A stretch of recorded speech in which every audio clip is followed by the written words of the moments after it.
And hello, everybody. I'm Rick Snider for Rick Snider's Washington. Welcome to the live chat show for the NFL Draft. So, as the algorithm demands, please like, share, subscribe, and even hit the thanks button. And I really want you to hit the thanks button tonight because I'm going to spend 2 hours with you as we go through the draft and together and see what Washington does. And there's lots of rumors on it, including right now we're just hearing Goodell more or less admit that the sale is on to Josh Harris and his group. Hey, Steve. Oh, Steve, you weren't first tonight. Sorry. Redskins 36-56 beat you. Wow, I think that's a first. But anyway, all right, so lots to talk about, and we got probably 2 hours till the Commanders pick. You're going to see me look over a lot because I actually have my big TV, which I don't normally get to watch much. So this year I can watch as it goes live. We can talk about it. We can hang out and wonder who in the world just made a bad selection. Hopefully it's not the Commanders. The Commanders, all right, so let's go down a couple of things. Who are they picking? Well, just the first round tonight, but that's the number 16 pick right now. The Commanders also have the second rounder, which is 47 overall. They have a third rounder, which is the 97th overall. That's a comp pick. Fourth rounder, 118. Fifth rounder, 150. Two in the sixth, the 193, and the 215th overall selection, which is a compensation pick. And seventh round is the 233rd player overall. So that's what we're going to be doing over the next 3 days. It's hard to believe. You wait for the NFL draft, and then bam, it's here. Hi, Paul. Glad you could come. Michael's here. Great. I mean, it looks like the regulars are starting to come in. I remember last year it was a very well-attended show that we did for the draft. So, I mean, I said, well, I'm going to be watching it on TV anyway. I might as well talk to you guys. We'll hang out and do whatever. So I spent most of my day doing other things, but we were chasing down that pretty much the Josh Harris bid is done. It's not signed, and until something is signed, it's not done. But other than that, even Goodell, I understand, said, that they're going to have an announcement in May. And will they vote on it in the owners' meeting? Maybe. But it's got to still finish going through the finance committee. And the finance committee has to really approve it, because if they don't, there's a big problem if they haven't. So could this be in May? Maybe, but I think it's more in June. But honestly, who cares? Because Dan Snyder is going to be gone. And I saw where Grant Paulson wrote that he confirmed that Dan wasn't in the war room. He's not going to be part of this tonight. Thank God. So that means he's gone. It's just, transferring monies and getting things together and all that kind of stuff. If you've ever sold a house, you understand the process. So this won't be the last draft with Snyder. I mean, I guess technically yes, but not really. Sean, wife wants to know, please say hi to Susan. Okay, hi, Susan. What's the earliest you would draft a kicker? Well, the Oakland Raiders did it, and he was a very good kicker for many years. And so you'd have to say sometimes that's better than most first-round picks produce. I wouldn't have done that, but, it really did work out for the Raiders. I'll give them that. But wow, that's a good question, Susan. What would I go? I guess fifth. I guess would be the fifth round would be the earliest I'd want to take a kicker or a punter, because you don't know, you just pick them up so much. So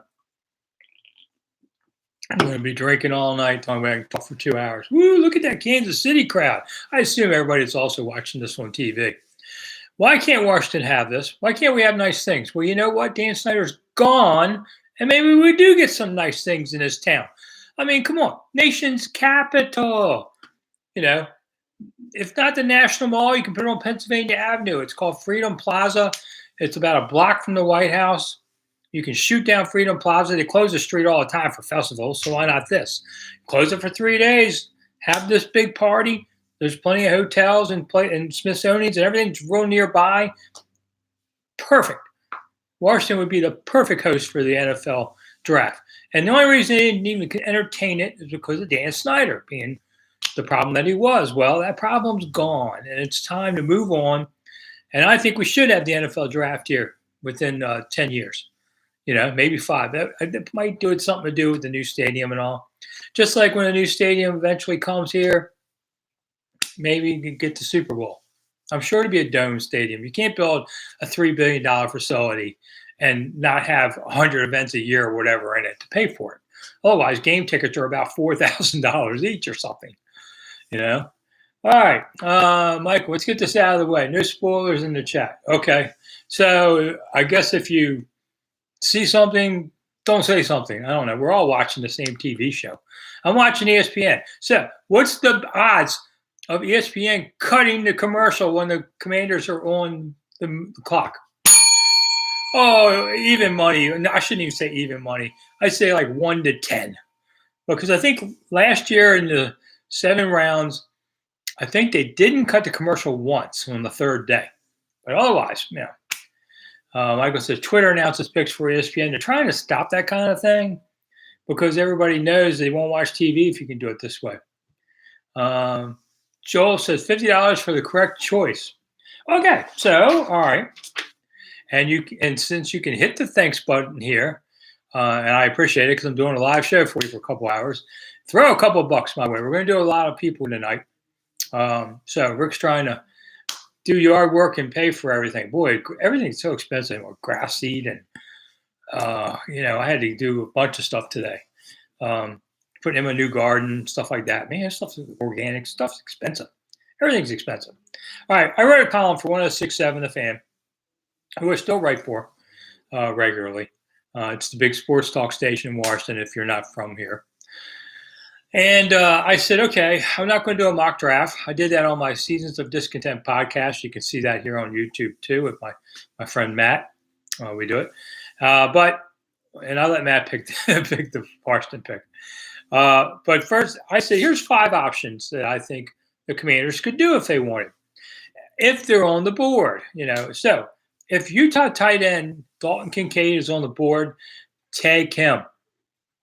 Tight ends are backbreakers on defenses. I mean, look at Washington. How many times has a tight end like Philly and New York's not just brutalized them in Dallas? You need, get that guy on your side for once. And Logan gave it his best, but Logan's injuries are there, and he's a cap casualty maybe. We'll know after this weekend if they're going to keep him or not. So I would go with Dalton Kincaid if he's there. I'm not sure he's going to be there.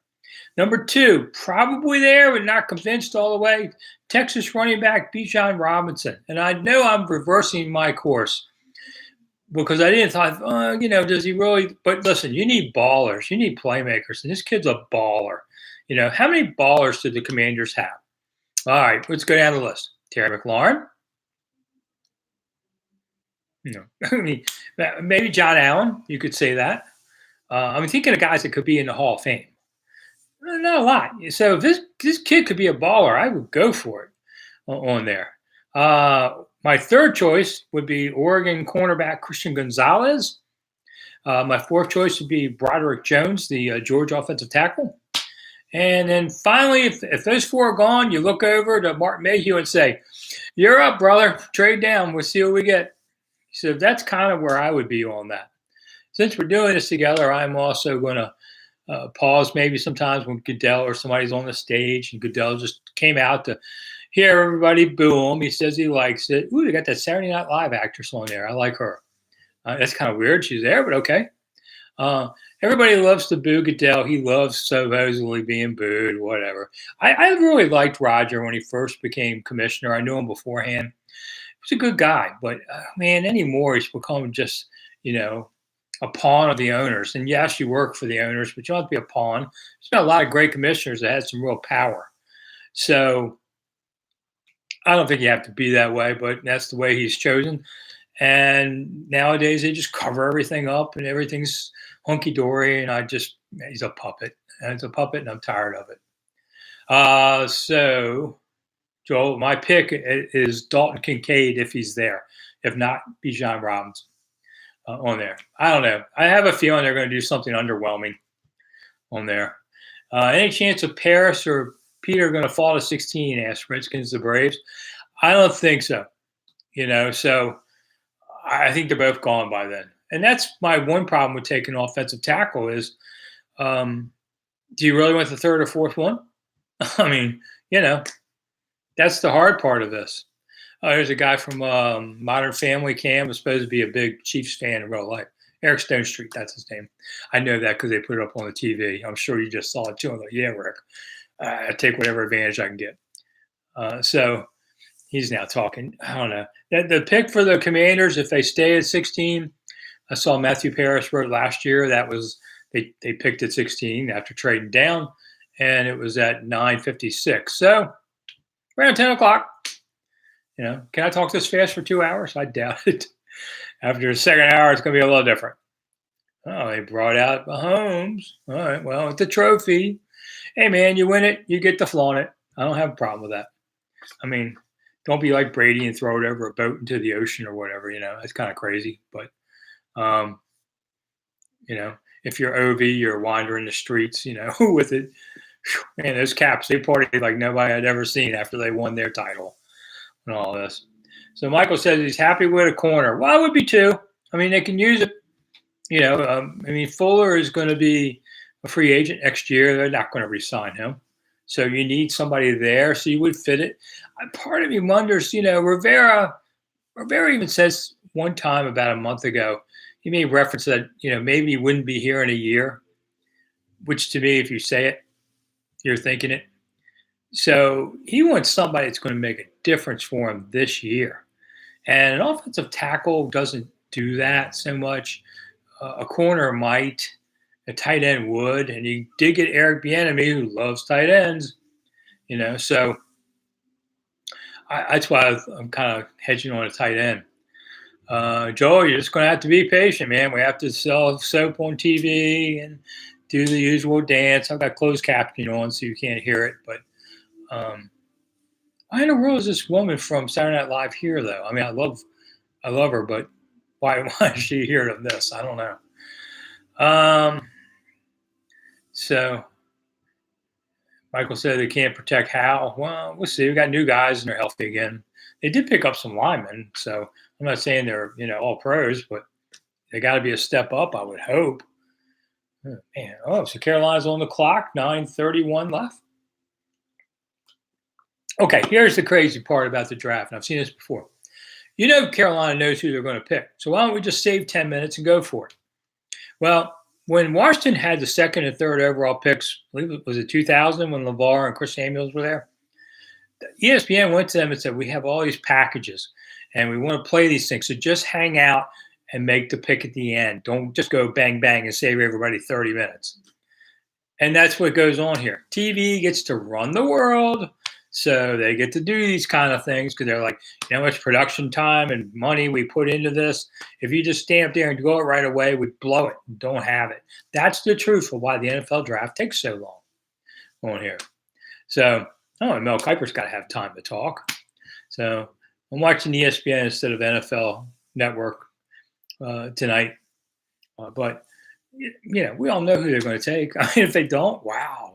If they trade down, wow. I mean, I don't see any of that happening. So, Michael said Sweat's getting traded. I know there was a rumor out there today, and I did a video this morning that said, or last night, with not giving Chase Young that 5th year money guaranteed, do you maybe put him up as trade bait? And this is the week to do it in a way. If you want to make a big move now, are they going to include him in a trade or something?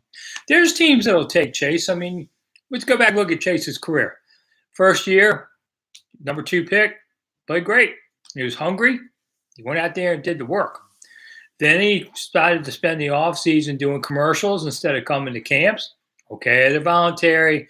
He finally came in and said, hey, man, I'm trying to get paid. Dude, you're getting paid a lot of money to play NFL ball. Reminds me of a story when Gus Frerotte became the starter. He had already had a deal where he was going to spend Saturdays, I think it was at Home Depot, where he agreed to come every Saturday and do a couple hours of meet and greets because he wanted the money. He was a 7th round pick, and while he made a lot of money versus you and I, it wasn't the same thing. So Sonny finally went to him and said, stop this nonsense. Go study your playbook. don't be doing this dumb stuff. And Gus stopped because he said, your money is in the NFL. And your real money is your second contract or whatever. And Gus was in the league. He was like the last guy in that draft to still be in the league. I think like 15 years or so. He made a ton of money. Now he's coaching ball out in high school ball.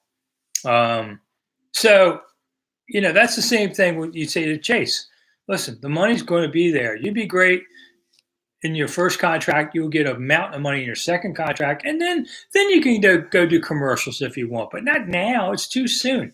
So he comes back for his second season. He's not prepared because the opponents have been getting ready for you, and you weren't ready for them. And he looked bad for those first 8 games or so. He looked awful.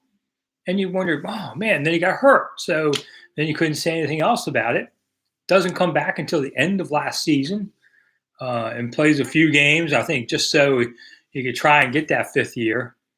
I don't know. Sometimes I just wonder if Chase likes being a football player more than he likes playing football. That happens. I've seen it before. And I don't know. I mean, we'll see what he does this year. But now Ron Rivera said, okay, if I have to incentivize you, then so be it. Go play for a contract year. If you play great, well, there's going to be money there because either they're going to franchise tag them or, for big money or a new contract or something. The money will be there. Go play. Go get it on the field. Nowhere else.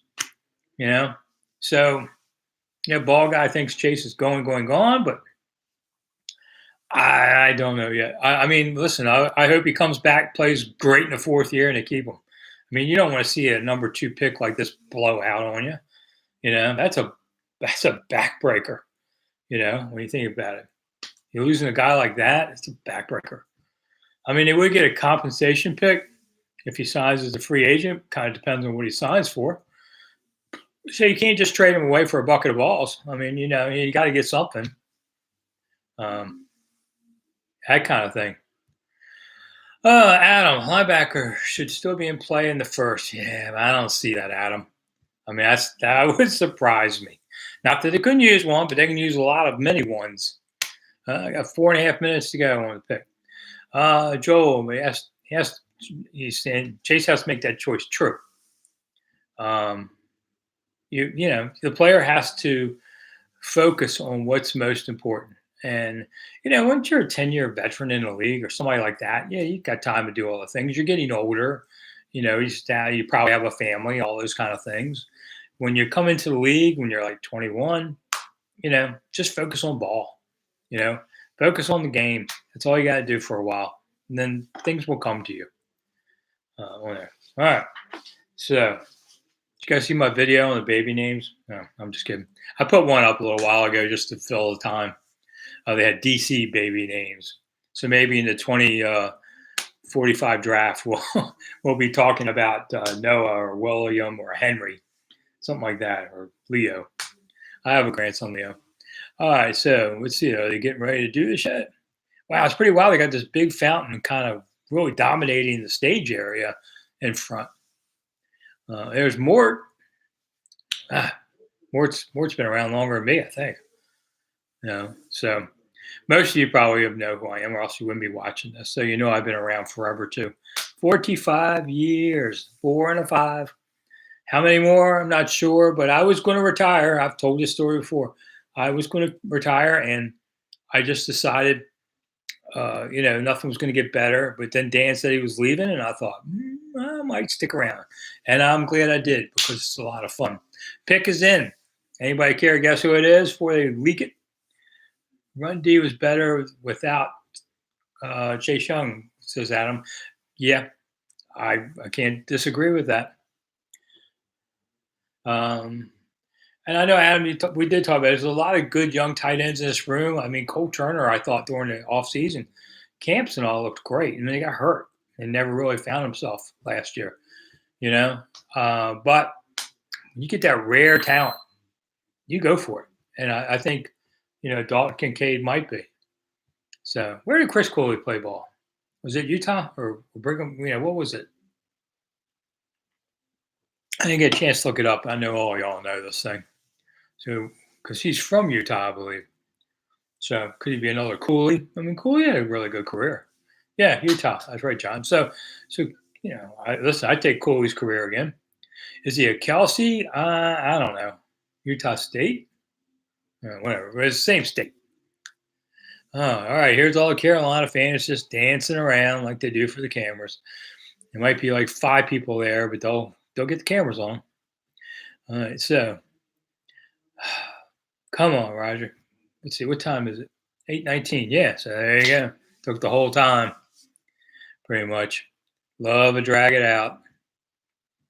A Ute. A Ute? Yeah, a Ute. All right. So here comes Roger looking all serious. At the first first pick of the 2023 draft, the Carolina Panthers select. Watch, it says the same thing every time. With the first pick in the 2023 draft, there you go. The Panthers select Bryce Young. Woo! That's a big shocker. Now, all right. Can Bryce Young, is he worth it?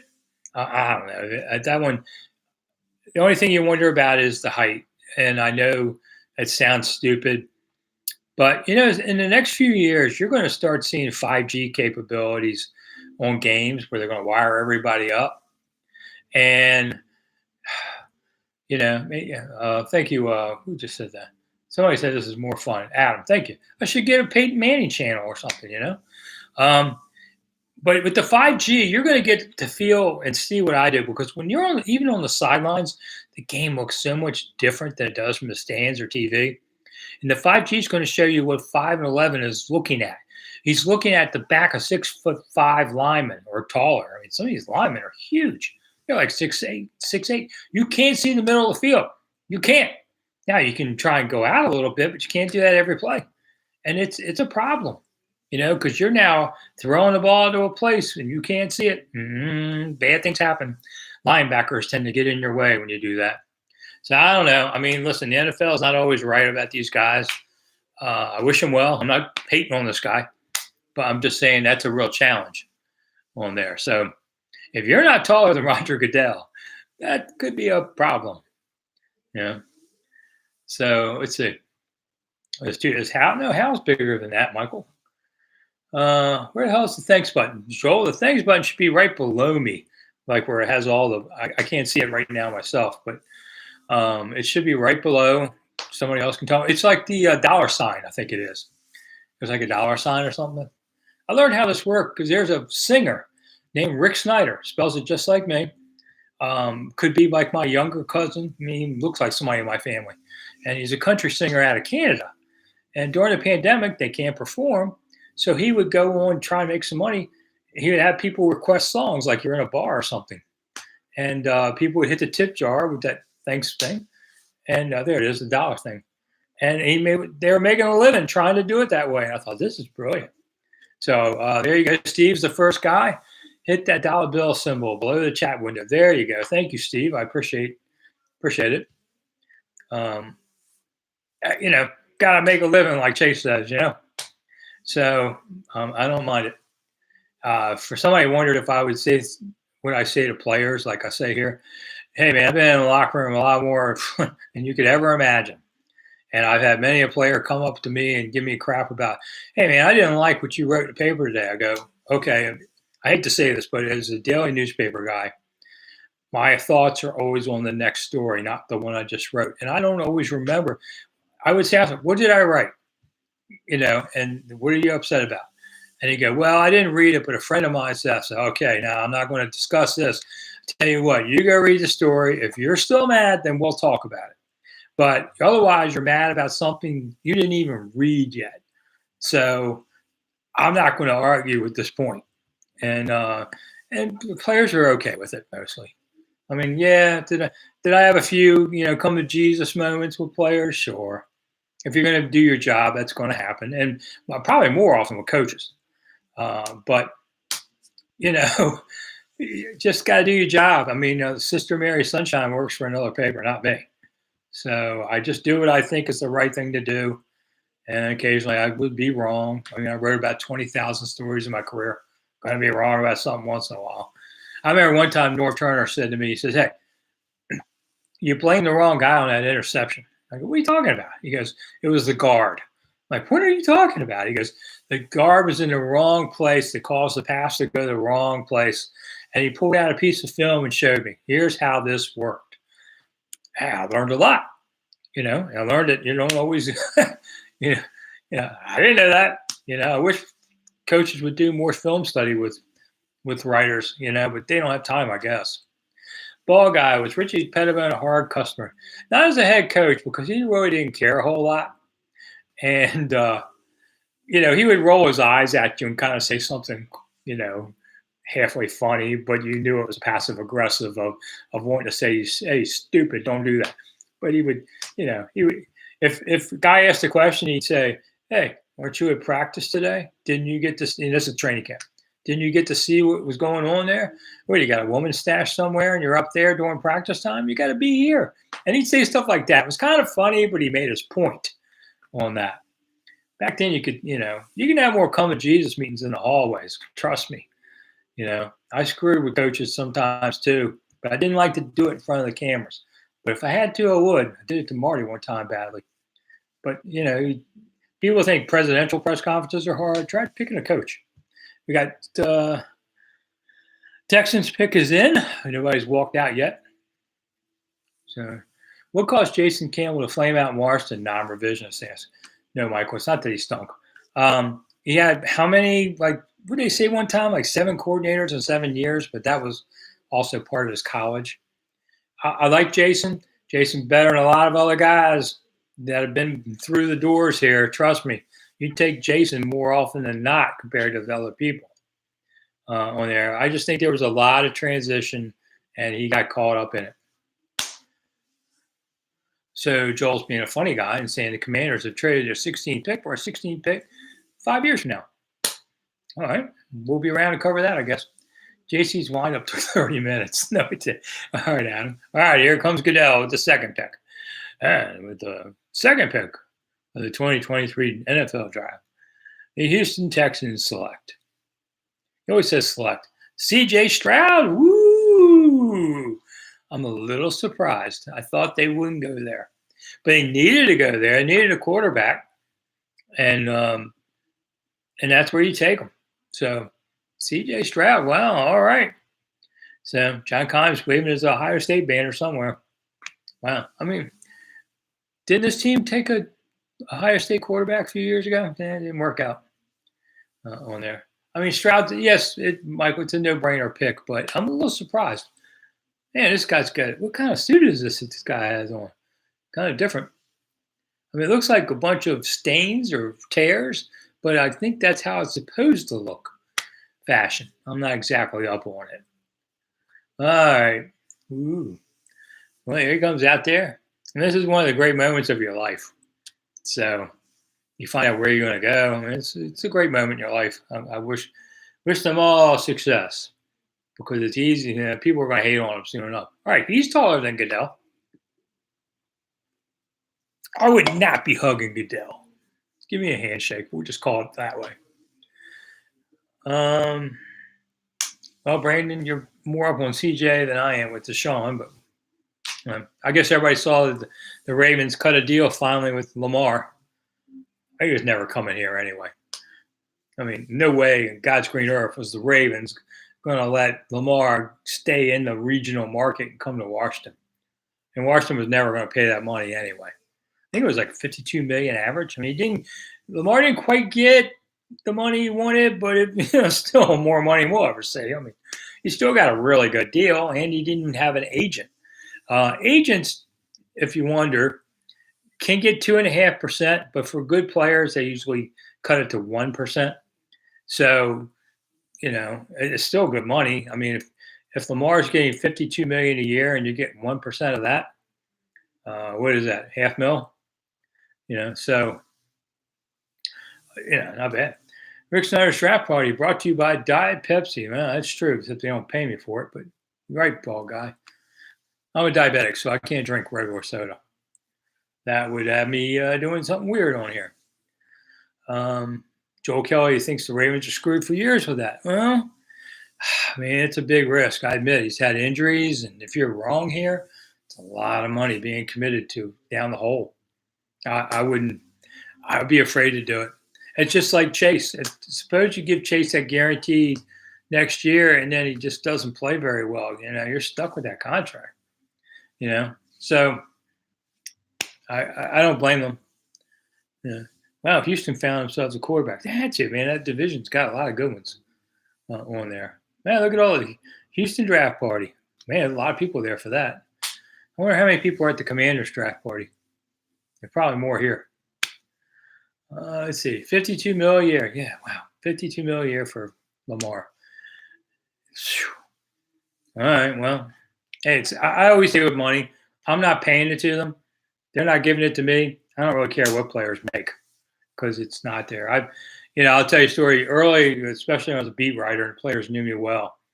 I would have players sometimes come. It's happened more than once, where they would come to me. I was sitting in the media room. Back then, it was in the main building at Redskin Park. And they'd say, "Hey, man, can I show you something?" I'm like, "All right." And he goes, because I'm like the last guy writing. And they go, "Here's my paycheck. Can you explain this to me?" Now, I know you're thinking, what? But you have to think, these guys, a lot of them never had a regular job ever. So this is their first paycheck with all the taxes and Social Security. The guy, what's FICA mean? Well, that's money you're never going to see, but we appreciate it. I mean, one player said, this bonus check is supposed to be $750,000, and I have $475,000. I'm holding it, looking at it, and I'm like, wow, you understand it's more money than I make, in a decade back then, But okay. What it shows me when players did that, it shows me the fragility of these young men because they don't have somebody around that protects them. Maybe their agents around, but you can't always trust agents, and they don't have family, and you can't always trust family. I mean, there was one Redskin player who would hide from his brothers because they broke him one night, beat him, and wanted part of his money, and they felt like a lot of times you feel like family feels like they should all get paid. Forget who the player was that told me he was paying for 17 cell phones. So sometimes they have to part ways with all their old friends who, hey man, I got a business idea, these things. So it's not easy for them. And we're not even talking about, women out there that get pregnant and want to get paid. And the NFL spends a lot of time talking about that with players. And you're 20, listen, think about it. When you're 22, you got more money than you ever think you see in your life. What are you going to do? You're going to do something stupid. You're absolutely going to do something stupid. You're going to go buy some car that's worth a fortune, or you're going to go, spend it on good time. God knows what trouble I'd have gotten in. When I was 22, I was looking on the ground for change so I could drink a soda my senior year when I was at Maryland. That's how broke I was. So, I understand. It's just you hope they sober up before they've gone through all the money. Player after player has told me about how they blew their first check on stuff, thinking, hey, there's another one next week. Problem is, an injury comes along and there ain't going to be another one coming. Jimmy Justice, we have a trade. The pick is in from number 3 on there. All right, so now we got a trade coming through. Is Saban awake? All right, Joel. Be nice. AB was notorious for that in Pittsburgh. Yeah, you're right. I mean, just listen. Houston did. There was a lot of talk about Houston moving back for number 3. Moving up for 3. So they've got 2 and 3 in the draft. Well, let's just see what they're going to do. That's interesting. Everybody's in a happy mood down there in the Texans. I used to know Bob McNair, who was the original owner of the Texans. He owned racehorses. And good guy. I remember sitting in one of the barns at the Breeders' Cup. He had some good horses in. And he asked me about Charlie Castle. He was thinking about hiring him. And so we talked about Charlie for a while because he knew I knew him well. And he hired Charlie. And Charlie was there like 2 years before they even played a game. But Charlie was a great organizational builder. So that was one of the good things he did. All right, let's see. Give us the pick for KD. All right. So here we go again. God, please don't reset the clock on this. It used to be the draft was one day, but it was one long day. Man, you would bring a book. I used to sit at Redskin Park because it would be hours of nothing. Okay, so some funny draft day stories like at Redskin Park. Spurrier is always good for a laugh. If I can tell us some real quick before Goodell comes out. Spurrier's in the press room with us when the team is suddenly making the pick. And we look up at the TV and we look at Steve, and Steve runs in the back, see who they picked. He had no say in it. He goes, "Who he picked? Oh, good." And then he didn't know anything about any of the players they picked. He just read their heights and weights to us and got mad when somebody asked. All right, so the Cardinals have traded the third pick to the Houston Texans.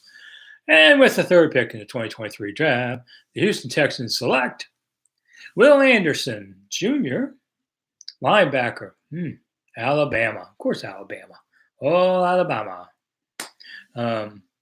Okay, so they got themselves a quarterback and a linebacker, and certainly a good one there too. That's two good players, man. You get two. If Stroud can do what he does, and Anderson's probably more of a safe pick as far as expectations. Man, that's a good year when you can add two good guys. I mean, like Samuel and LeVar that year for Washington, they both had really good careers. LeVar's was too short. I think LeVar was one of those players that hit people so hard that the energy kind of bounced back on them some too. And I saw a lot of hard hitters who would break down because they were just in so many violent collisions. And I mean, they could dish it out, but they had to take it back too. So, I think that was LeVar. I thought LeVar was going to be like one of the all-time greats. But, then he didn't get along well with coaches, and it was a poor, the organization screwed themselves. They should have figured out a way to make all that work, and they didn't, and they throw away a good player. LeVar shows up a week late to training camp in a holdout, back when we used to have holdouts. And so Terry Robisky goes to his tight end, James Jenkins, and says, "Welcome to camp. Just keep hitting this guy the whole day and pick a fight." And sure enough, James Jenkins was a tough guy. And he and LeVar got in a fight that day because LeVar's totally blindsided. He's thinking, what? He said, well, he's kind of wondering what's going on. It's his first practice. Well, veterans were always tough on rookies who held out. They would always do things. Back then, they used to tie you to the goalpost, but stuff like that. But they don't really do that anymore.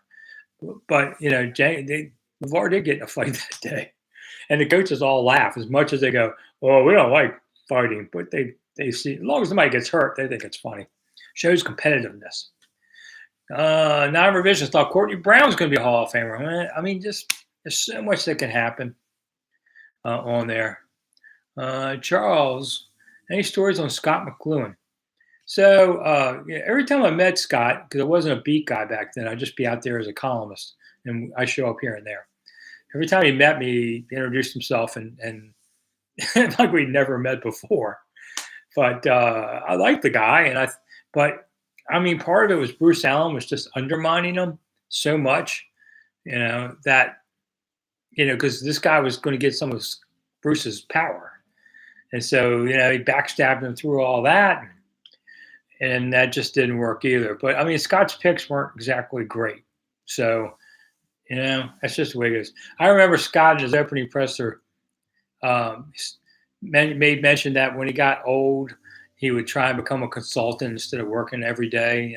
And he'd say, when I'm in my 50s, and Paul Woody of the Richmond Times-Dispatch and I just kind of chuckled and thought, punk kid, But now Woodman's retired and I'm in my 60s, so time marches on. Bruce Allen is every four-letter word I won't use here, is Michael. Yeah, listen. When we finally get all said and done with the steam sale, I don't plan on saying Dan Snyder's name anymore. I just don't want to, because there's not a whole lot of good. Although I did do a video the other day. Someone challenged me to say something nice. Colts pick is in. We'll be that in a minute. And so I told a few stories about Dan Snyder that were actually positive on it. It wasn't, and it wasn't a nightmare 24 hours a day.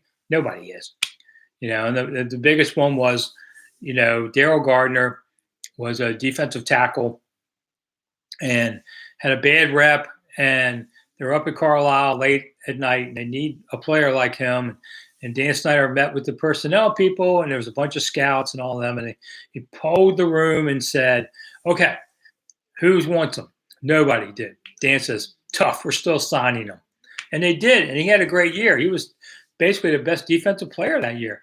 He was so intense, big guy. One day we're in the locker room, and the players were playing dominoes, and he comes in and looks at a rookie and screams at him to get out of his chair. That kid ran through that locker room, and Daryl kind of laughed like, "Ho, ho, ho," one of those things. I was just kidding, but he sat down and played dominoes with everybody else. I mean, he was a scary dude. He really, that's one dude I think if he had threatened to hit me, he might have done it. Never did, but I had a few players threatened, but usually they were smart enough not to, because you get fined by the league and I'll sue you. But I think Daryl would have done it and not cared. Whatever happened to Rod Gardner? Asked Paul. Don't know. I haven't seen him in a long time. Part of the problem with this team is for so long the veterans did not feel welcome returning, and with all the change in personnel at the park, and even BJ's now gone, they don't know anybody. So it feels kind of weird to come back and no one knows you. So that's why a lot of that doesn't happen. Which quarterback is Indy taking? The third one, Matt. Okay. Well, I don't want to trump Goodell's magic here, but I think. Well, we're going to know in 1 second because here comes Goodell again. Okay. All right, here he comes with the fourth pick. And then that's weird. Okay, so here we go. The Colts select Anthony Richardson, quarterback. Well, I mean, that's pretty much what everybody figured. Florida. This guy, I saw a presser with him. He's not short on confidence, and that's fine. That's fine. But you better have confidence because everybody's going to try and take you down. Yeah. Joel, is Irsay sick? Well, he's had a lifetime of hard living. It kind of shows up on you at some point. That's why I look so good. I got honey glazed skin, so I don't wrinkle up. But I can tell you, I've had friends. They look so much older because of a lifetime of drinking and dope and all that stuff. It hits you. You can get away with anything you want in your 20s and your 30s.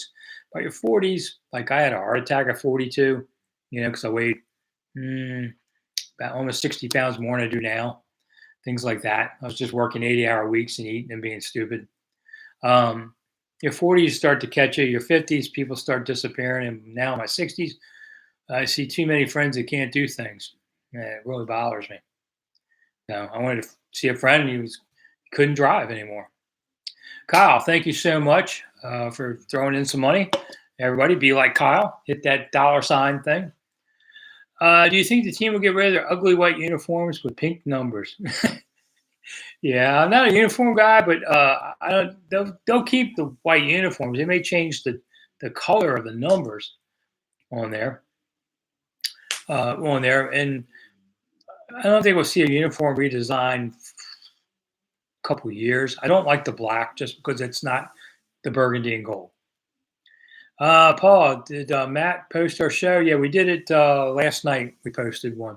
So we're still kind of here and there on the schedule of a podcast, but we're going to do some again next week. Joel, thank you so much for throwing in some money. I do appreciate all this. I found my new mower. I've just bought a big house last fall, and now I'm cutting grass regularly. It cost me only like $10 to cut grass and gas because I have 3 1/4 acres. So it takes me good 2.5 hours to cut grass. And sometimes I have to stop and fill the mower again. Oh, man, it's hard to believe. Cherry blossoms or DC? Yeah, Michael, but cherry blossoms are not football tough. You can't have cherry blossoms on a football uniform.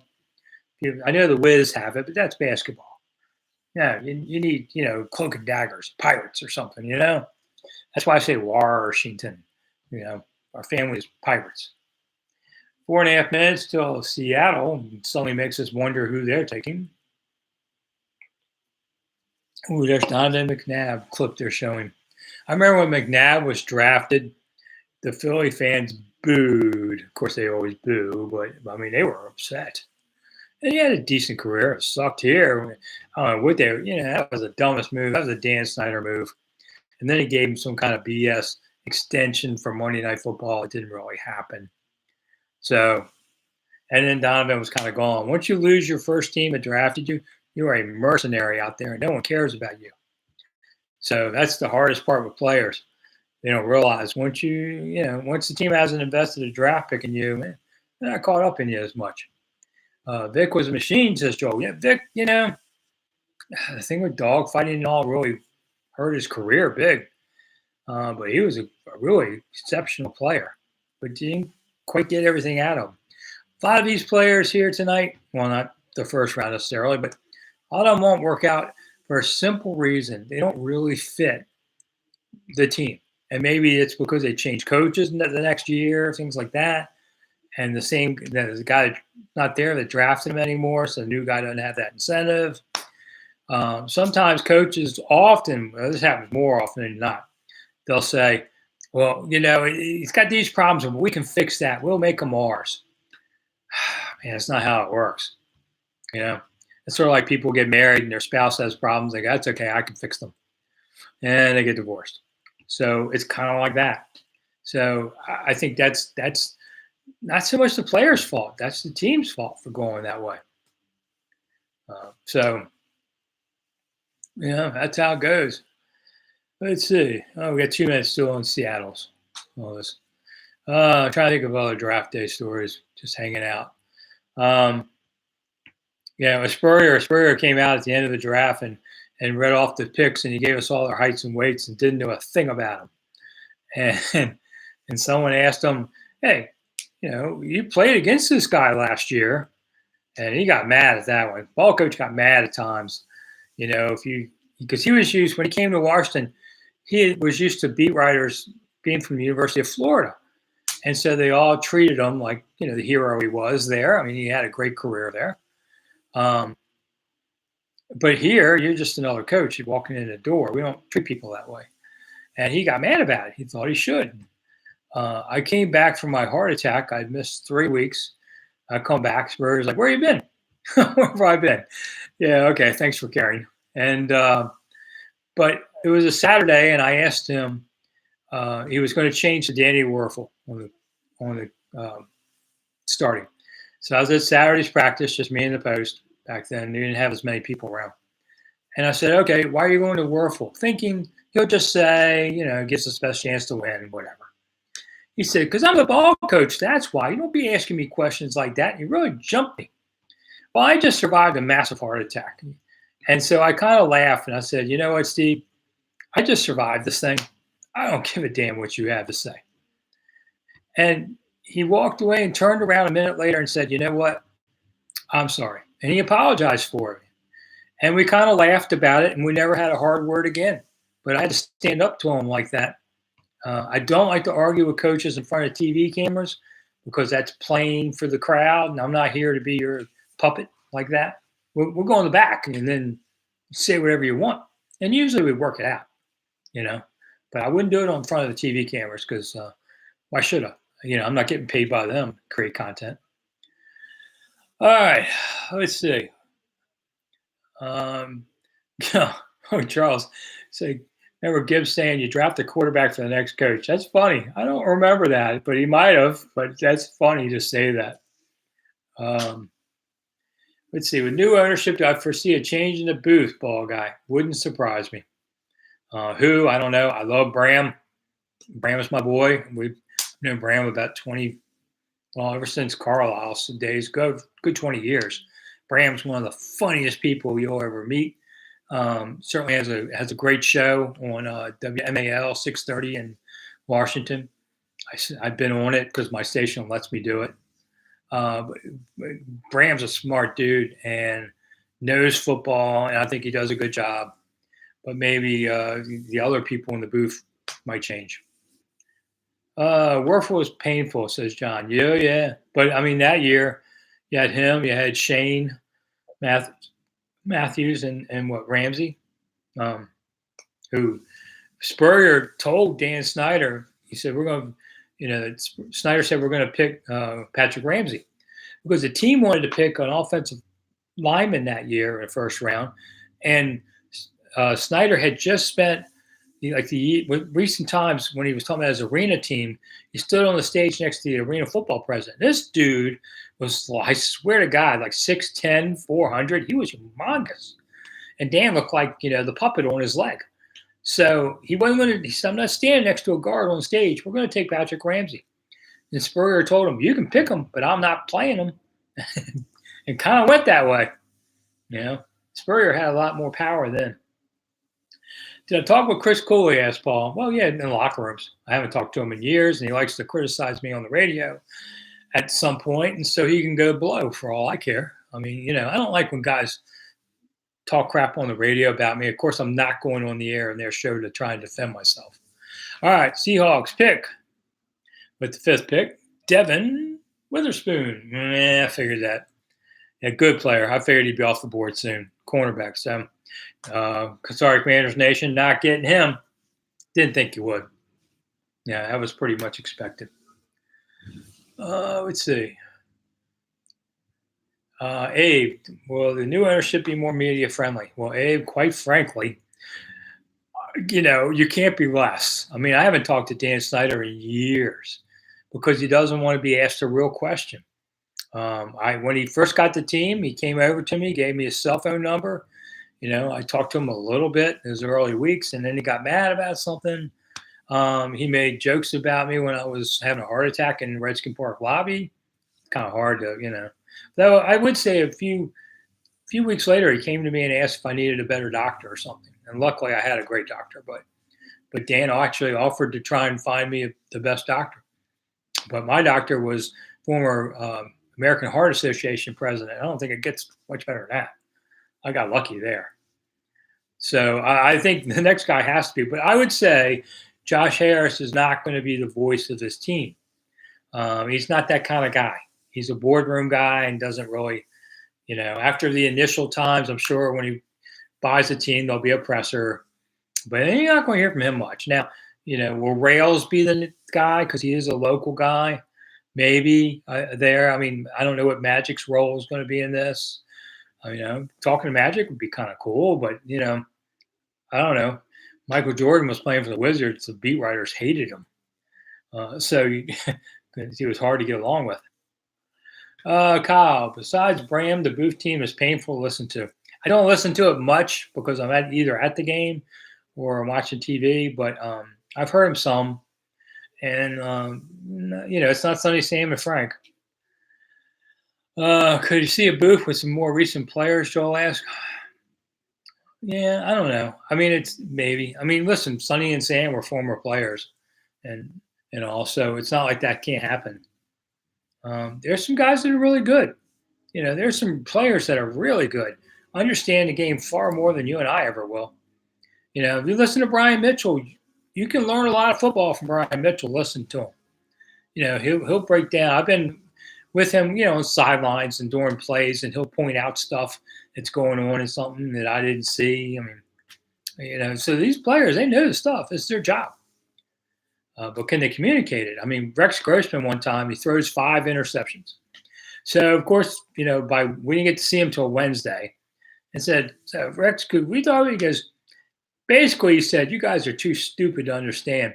But I tell you what, I'll try. And then he gave an excellent explanation of all 5 and admitted what he did wrong. And I thought it was one of the master classes that I ever had of a player teaching you something of what's going on. So it does happen. Let's see. Ball guy. Was I surprised Vinny Serrato stuck around and now has a radio show in Birdland? Man, I so disliked Vinny that I have never heard his radio show. I think I got a call once to ask to come on it. I don't think so. Vinny goes his way, I go mine. Yeah, I'll just say that.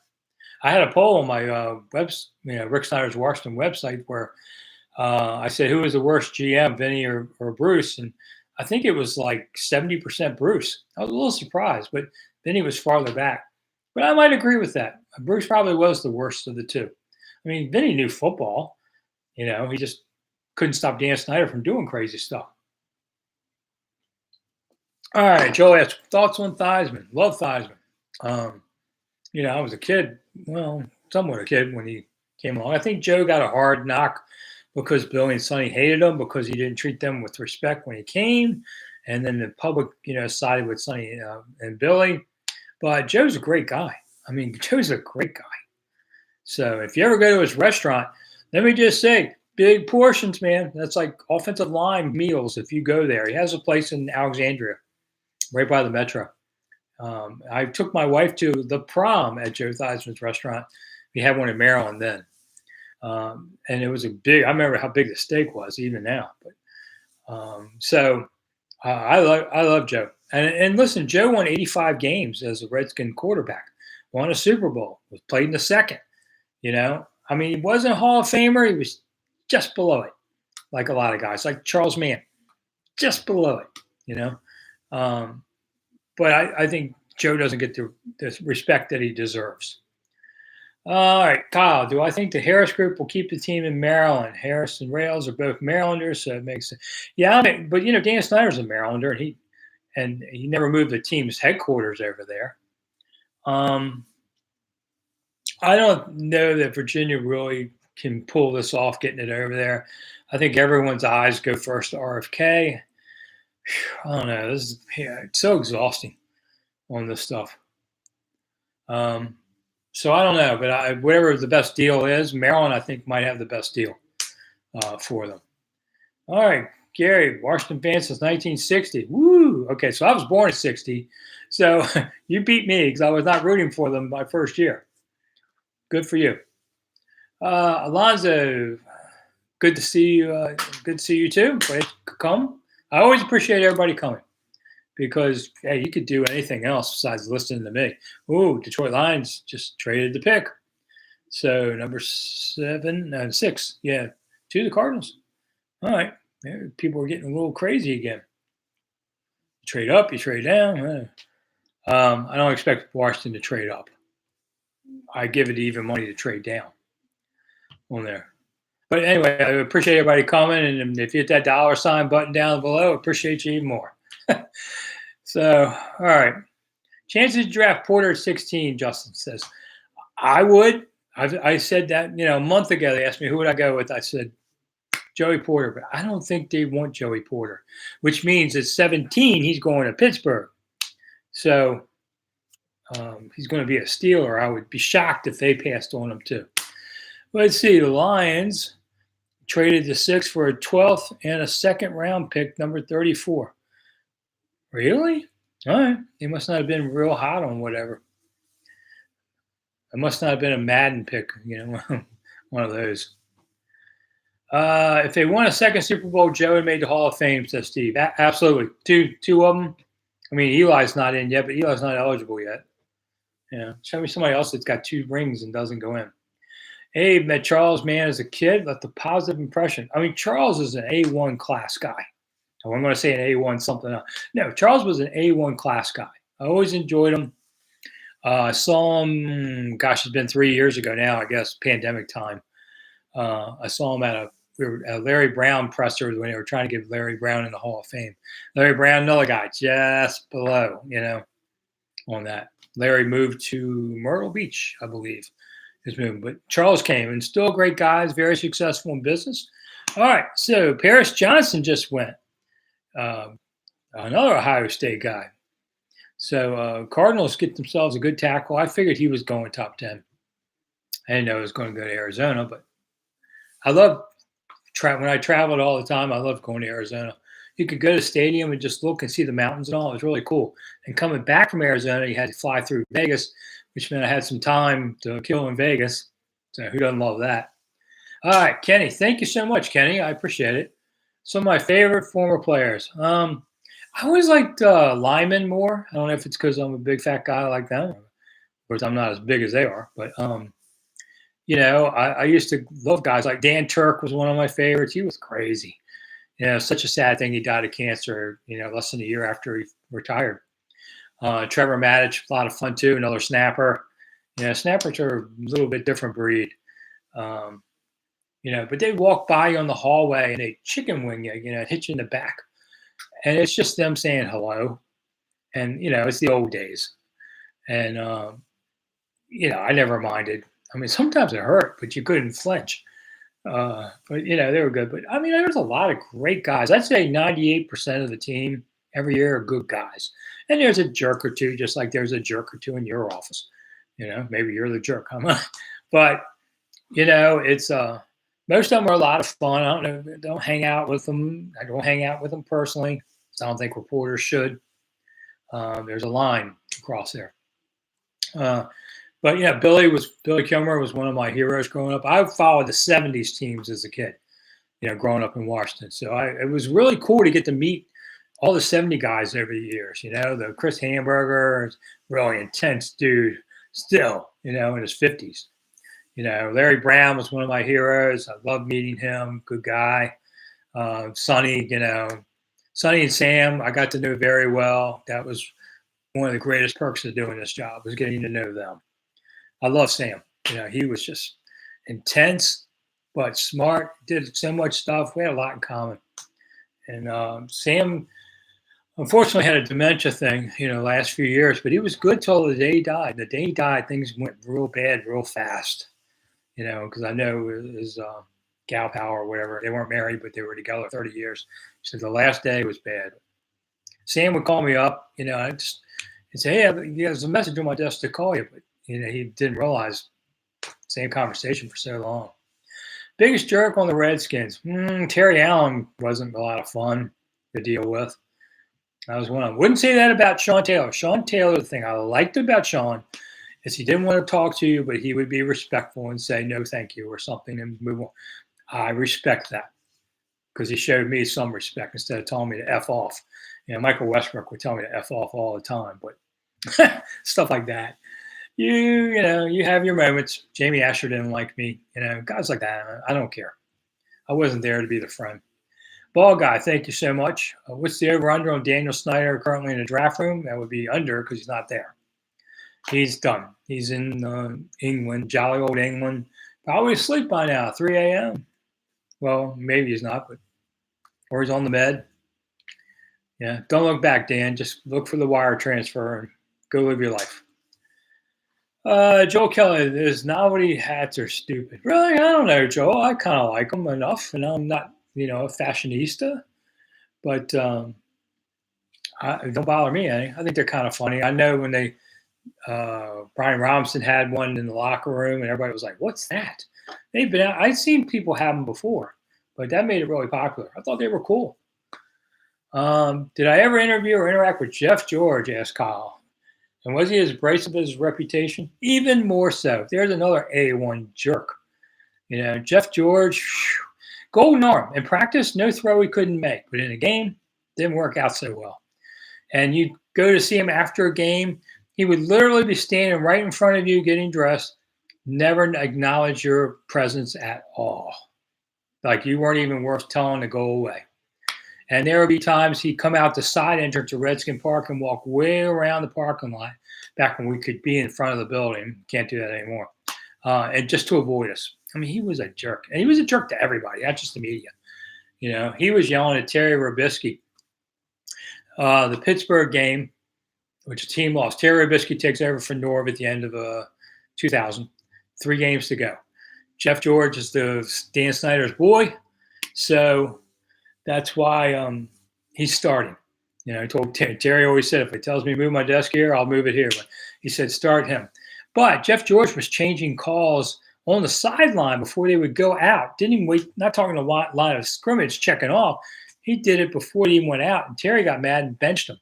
They get into a huge yelling match in the hallway. And I just happened to be there, and they're just yelling. And Terry said, you're benched. And Jeff George said, I'm going to have you fired. And Terry just laughed at him. Terry's a tough guy. T-Row didn't screw with T-Row either. And they would be yelling at each other. It was like, whoa, okay. And, Jeff didn't last long with Marty either. Got hurt in the preseason, and he lingered, and then Marty cut him loose after a couple games. Alonzo, Dex, talking about Dexter Manley, I assume. Dex was an interesting dude. I mean, everybody likes Dexter. No, do not shake hands with Dexter Manley if you ever meet him. He will break your hand. Raiders pick is in. Dexter would break your hand just for fun. I mean, he was a strong guy anyway, but most of them know better. But still today, where am I going on vacation this year, Kevin? I talked to the wife about it. I don't think we're going anywhere, and I hate the heck out of that because my wife's getting ready to retire. I'm semi, but we bought a big house last year, and we're just still moving in, still doing tons of yard work. I'm putting in a new garden. I was putting grass seed down so much today because it's supposed to rain tomorrow all day. So it's when you put grass down. If I have to grow grass, guaranteed drought year. So anyway, I've been working my butt off trying to just, get everything together, a new home. So I don't think so. But next year, I'm going to ride the rail in Europe again and go have some fun. Was Rigo available for an interview or two? Asked John. Yeah, not all the time, but sometimes, I had no problem with Rigo really. I was still a punk kid reporter back when Rigo was around. So I wanted to break Rigo's record, 22 hot dogs at Carlisle. And so I was going to go for it. I know the restaurant, it was a little place near the field. They said he had 22, but they were like those thin 7-Eleven hot dogs, that are like pencil thin. I thought, well, I can eat 22 of those, but does it include the bun? Because now in between 20 buns is a lot. And we couldn't get it, so I didn't do it. And the next week I had a heart attack. So thank God I didn't go for it. I actually had, let me just say with heart attacks, guys, if you're having back pain, in the middle of your back, if you're having, pains on the side of you or something, it doesn't have to be right in your chest. Get it checked out before you, don't be stupid like me. I walked around 2 weeks, been in Osaka, came back. All right, Goodell with the 7th pick in the draft. The Raiders are taking Tyree Wilson, defensive end of Texas Tech. I think that was a little bit of a reach, wasn't it? I mean, the Raiders always do this, but I didn't think he would be going that early. All right, one more playmaker for Washington to get the pick. I like the guy's outfit, man. Got a good chain. I guess, man, I assume that's real stuff, so it's probably worth something. Good for him. All right. Hey, man, if you got it, you can flaunt it. Yeah. Any Dave Butt stories? Oh, my God. Sound and Vision. I saw Dave years later in Frostburg after he retired, about 10 years. He must have lost 100 pounds. I did not recognize him. That does happen occasionally with players. But he didn't really want to talk to you in the locker room, but he would. And so I appreciate that. And there was some players that gave Christine Brennan a hard time. She was the first woman in the locker room regularly. Worked at the Post then.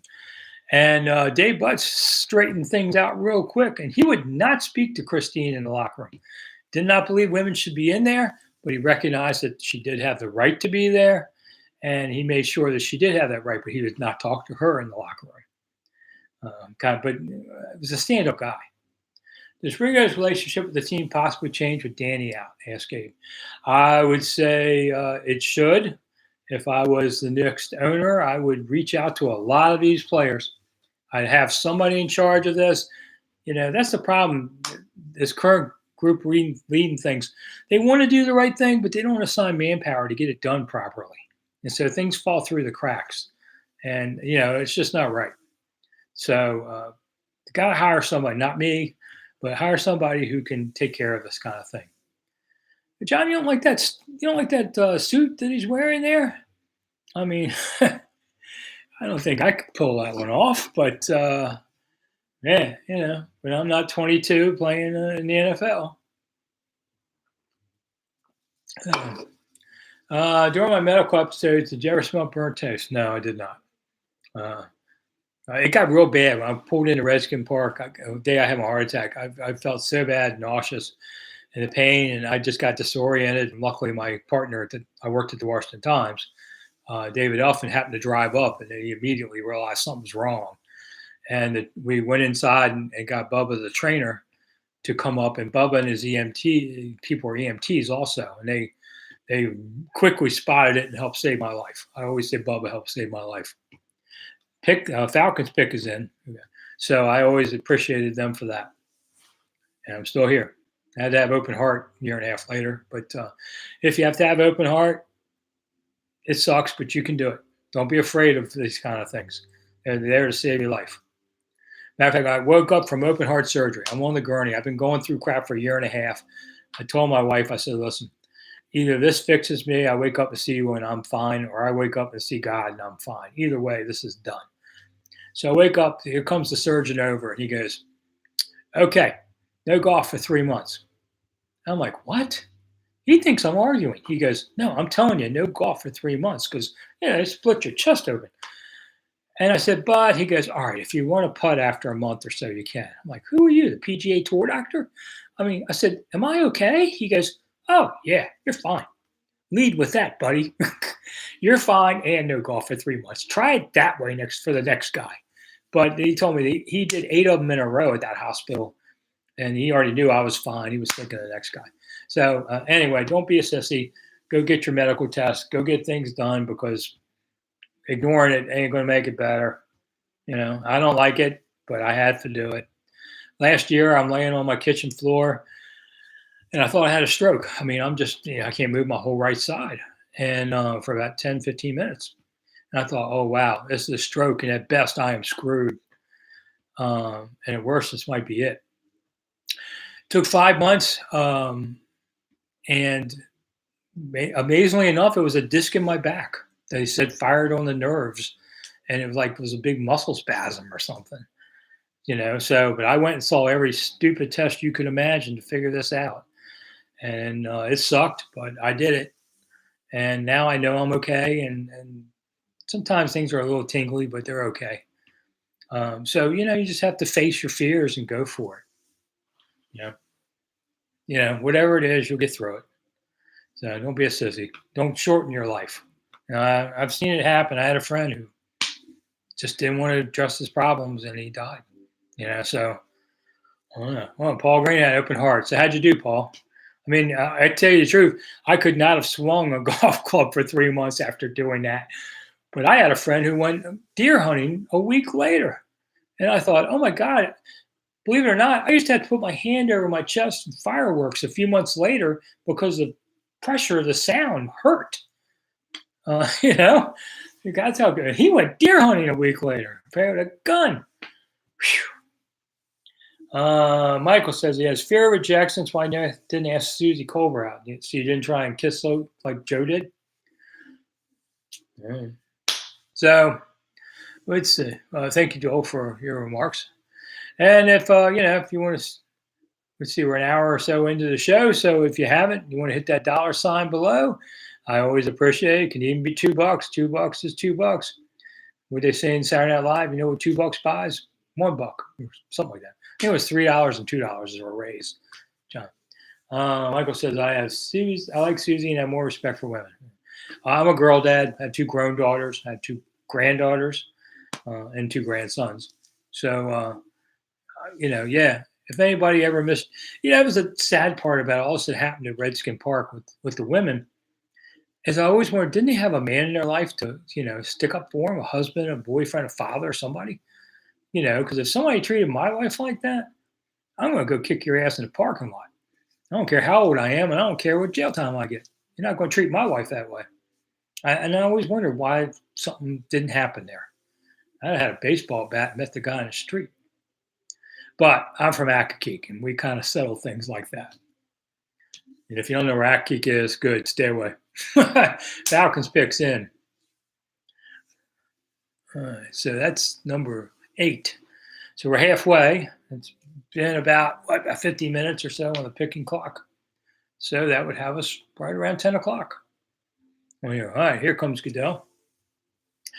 All right, for the Atlanta Falcons, I'm joined by, so now he does things, a guy from Big Brothers and Big Sisters, a great organization to help out. I guess this is a big brother and little brother combo up there. They're going to get to read it.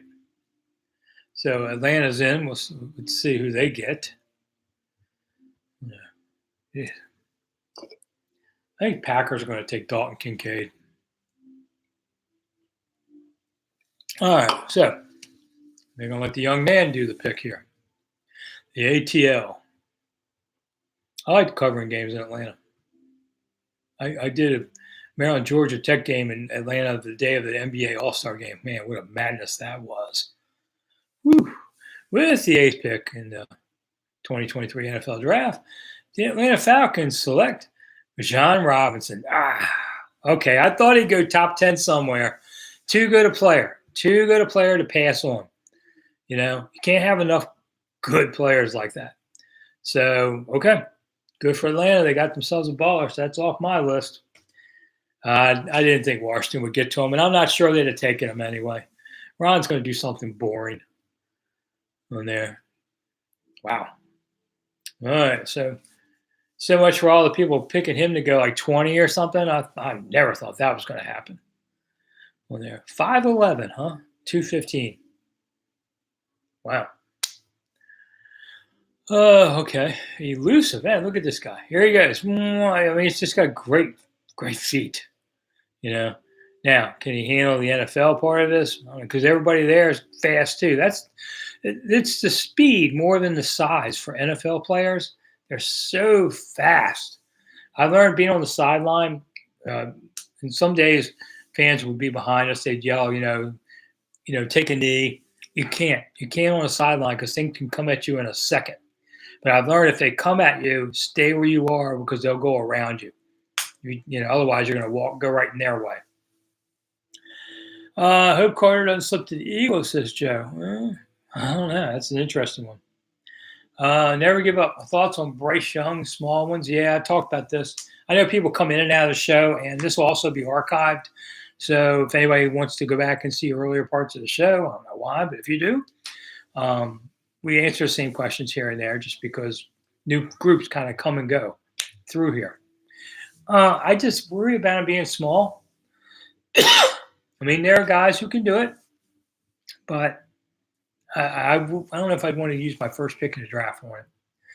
Hey, big fan of having fans, especially younger ones who have gone through tough times, call the picks. But nothing wrong with that. I mean, we see Goodell do it all the time. So it's only 31 because Miami lost their first rounder. So if you're a 32nd guy picked, his agent says, he's really a first rounder. And the GM goes, well, maybe, but he's in the second round. So we're not paying him first round money. Yeah, I guarantee you that conversation comes up. Paul, thank you so much. I appreciate you coming here. Would Taylor be the starting quarterback in Atlanta? Yes, Paul. Taylor seems to get on the field, doesn't he? So I wouldn't say no. And Taylor, I think Heineke did a great job here. He'll always be remembered. I mean, he's a 500 quarterback, but that's the best anybody's had in a while. Taylor's very good at spot starting and relieving, but he's not meant to start 17 games a year. But the kid gave it everything he had. Sound and vision. At least Dallas didn't get Bijan. Yeah, I agree with you there because I know they were looking.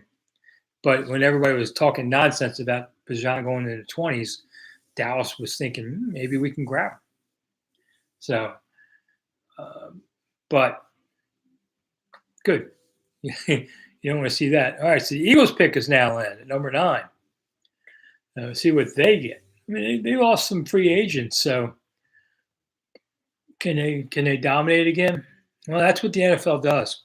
They basically say, okay, you're good. Now we're going to start taking your free agents from you. We're going to start taking your assistant coaches from you. That kind of stuff. And, and then you fall back in somebody else. That's the NFL way. Everybody gets a chance to win. Fans watch on TV, and everybody makes money.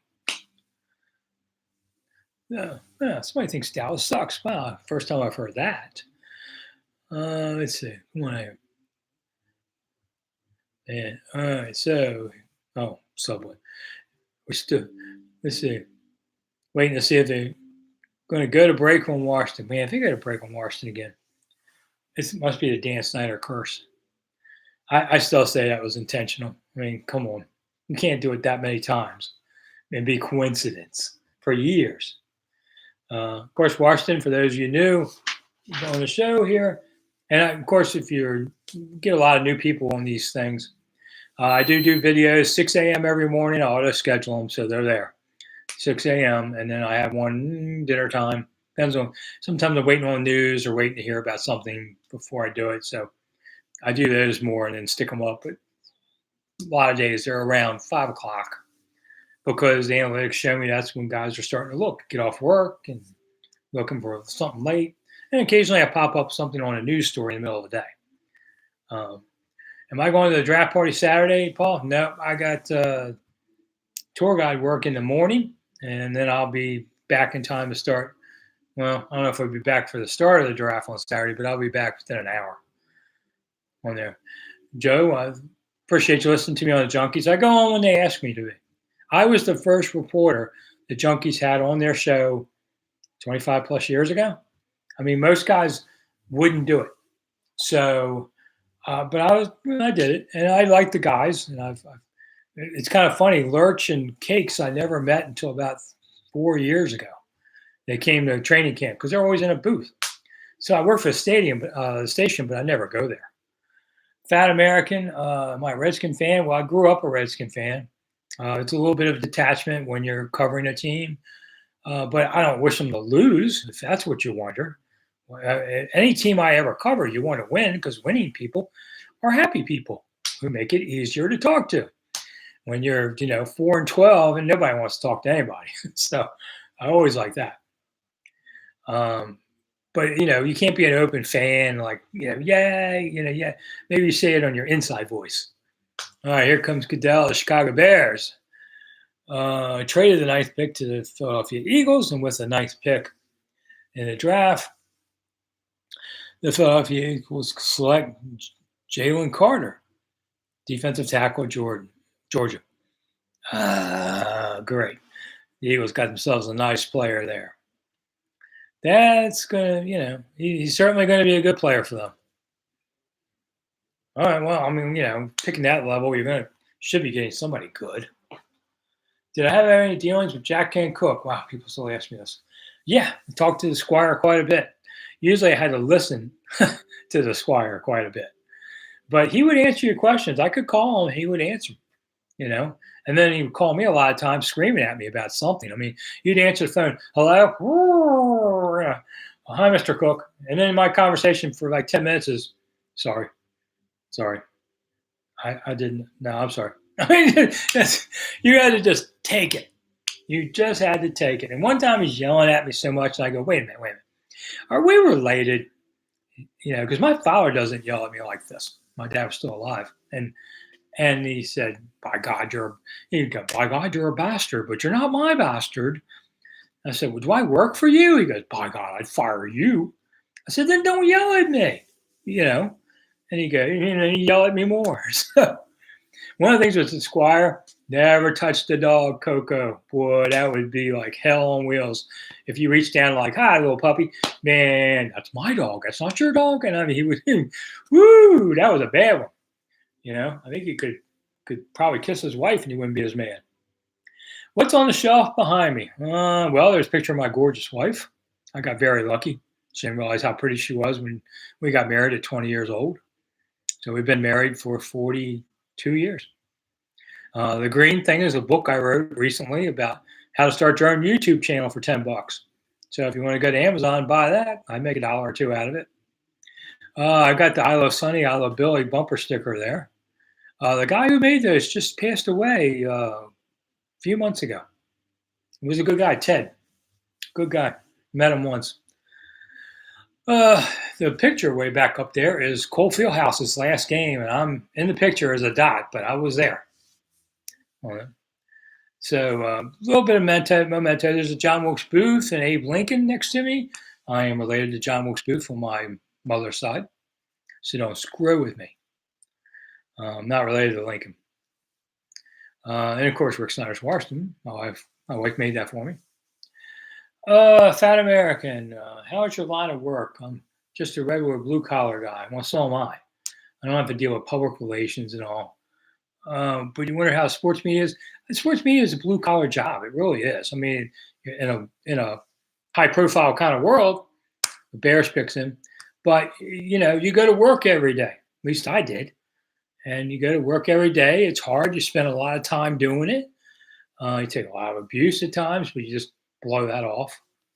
But you have to have a lunch pail mentality because nothing's given to you in life. You got to go get it, especially if you work for, newspapers and all. I don't work for a current paper anymore. Now I work for 1067 The Fan, part time, and I do other projects and have new things I'm working on all the time. The pandemic took away a lot of business, unfortunately. Let's see. Oh, Joel was at Maryland too. Okay. Do I think the sports media has changed a bit? Fat America says, oh, absolutely. Um, because Twitter, among other things, and the immediacy. I had all day to work on a story for tomorrow's paper. These guys have, moments, and I was really good at breaking news. And today, you break news, and it's everybody else retweets it, and it's gone. All that work you put in. So what I did was very different what they do. I think the young writers today are much better writers than I was at that age. They come more prepared for that, but they're not as good to get in a fight over things as much. The Washington media covering the team is very good. I'm really happy with, this is my legacy too, and I'm really happy to see these guys doing so well. I mean, John Kime and I have been friends 30 years, but there's a lot of good young writers in their 20s that normally would not be at Redskin Park because back then it was the top of what you did, and you didn't get promoted up that high until you were in your 30s or more. And today they're younger, and so they make some mistakes because they're younger and don't have experience. But I think a lot of them, they all do a terrific job. All right, Joe, do I have, am I going to get any mementos from RFK? I'm not paying $300 for a seat, I'll tell you that much. No. Bears pick is in. So I doubt. I have if I wanted to get a metal folding chair that I used to sit on in the press box, I guess I can pretend any metal folding chair is that. That's what we sat on. The RFK press box was so it had no heat or air conditioning by the 90s. They had broken and nobody ever fixed them. Sometimes we tried to, like when I worked at the Times, we were bringing 6 people. Sometimes we would purposely pick the last couple guys who was the thinnest we had to take a little less room because it was that tight in there. They didn't want a big fat guy like me. So, I mean, you were sweating to death or freezing to death, crowded as all. It was not a comfortable situation. But I have a lot of memories of RFK, and my dad took me to see the Senators in the 60s. And so it's going to come down pretty soon. All right, here we go. The Bears take the offensive tackle from Tennessee, Darnell Wright. All right, that was kind of in the ballpark. I think that's a touch earlier than some people thought he would go, but they needed an offensive tackle. So that's a good pick for Chicago based on need. Oh, all right. So coaches always sit here and go, we take the best player on the board. We don't pick for need. Bull. Bull. Why would you, the best receiver, if somebody was the best player on the board and it was a receiver, Washington doesn't take that. It doesn't help them. Doesn't help them at all. They always go for need, more or less. Now, in the 7th round, sure. Take your best player up there. What do you know? Hey, Joe, thank you so much for chipping in. I appreciate it. Everybody, Joel knows how to hit that $ button. There's a few of you out there, so. And also hit the thumbs up button for me. The algorithm loves that. If nothing else, hit the thumbs up button. Otherwise, go watch TV. Let's see. Never Give Up says Anthony Richardson would be the better of the quarterbacks. Yeah, I mean, once you get picked, it's what system do you fit? Are they going to do it? Or are you around a better team? All those kind of things. O's are winning again. I like the O's. When the Senators left, I had to pick a new ball team, so I was an Orioles fan for a lot of years, and that was great teams in the 70s, and Cal Ripken and all that. But when the Nats came, I became a Nats fan. I support Washington teams. It's my hometown. There you go, Joel. Thank you so much. $1.99 will get me a hot dog at 7-Eleven or something. I think. I don't know. I don't eat hot dogs anymore. I'm not allowed to eat stuff like that anymore. Haven't had any wings since that stroke scare. It wasn't a real stroke, but I had, I've lost a bunch of weight. Fat American, thank you so much. Yeah, I kind of miss looking through the newspaper too. It's so expensive now. I read it digitally online. Kind of weird. I never thought I'd give up paper, but life goes on. Most of it, the Washington Post Sunday edition, I always say is where they say, "Here's the best stories we have from the past week." I've already read them all. Bake your wings, Joel said, and there's a lot of truth to that. Yeah, just don't eat I don't eat a lot of fried stuff. Mickey D's has $1.69 Slurpee. Mickey D's has Slurpees? I didn't know that. Let's see. Tebow. Big fan. Thank you. On the junks. Yeah, like I said, when the junks call me, I usually try to go on. I get asked a lot to be on radio. Here's the secret: no one pays you. Okay. Fat American air fryer. I'm with you on that, man. I love air fryers. I made dinner tonight. Chicken tenders. I make my own chicken, and put coating on them and cook them in an air fryer. Paul, what foods would I miss eating? I do eat pizza about every couple of weeks. So, I mean, you got to eat something once in a while. I don't know. I eat junk. I miss eating. I haven't had a donut in 6 years. That's one of them. Alton Beer, talking about reporters. Didn't Rich Taylor get into it later in life? Yeah, Rich. I mean, I gave Rich his first job writing a column for the team paper that I controlled. It wasn't owned by the team, but it was about the team. Titans pick is in. Okay. And Rich parlayed that through a lot of hard work. Rich was a restaurant manager, ran a Panera, stuff like that. And when he got and then he got the press credential for what we called Warpath magazine back then, or Redskin Review. I forget what we call it. It's now called the Command Post. It's still around, publishes a few times a year. And they wouldn't give Rich a chair for some reason, being petty. That's a long discussion. But Rich said, no problem. And he stood for the 3 hours. He says, I worked in restaurants for 8 hours a day on my feet. He didn't care. And unfortunately, he passed away. He'd just gone to a meeting at work, went back to his car in the parking garage, and passed away. And the only way they found him was they were dinging his phone. They finally figured out he's here in this garage. And I was honored enough that they asked me to be one of the pallbearers for Rich.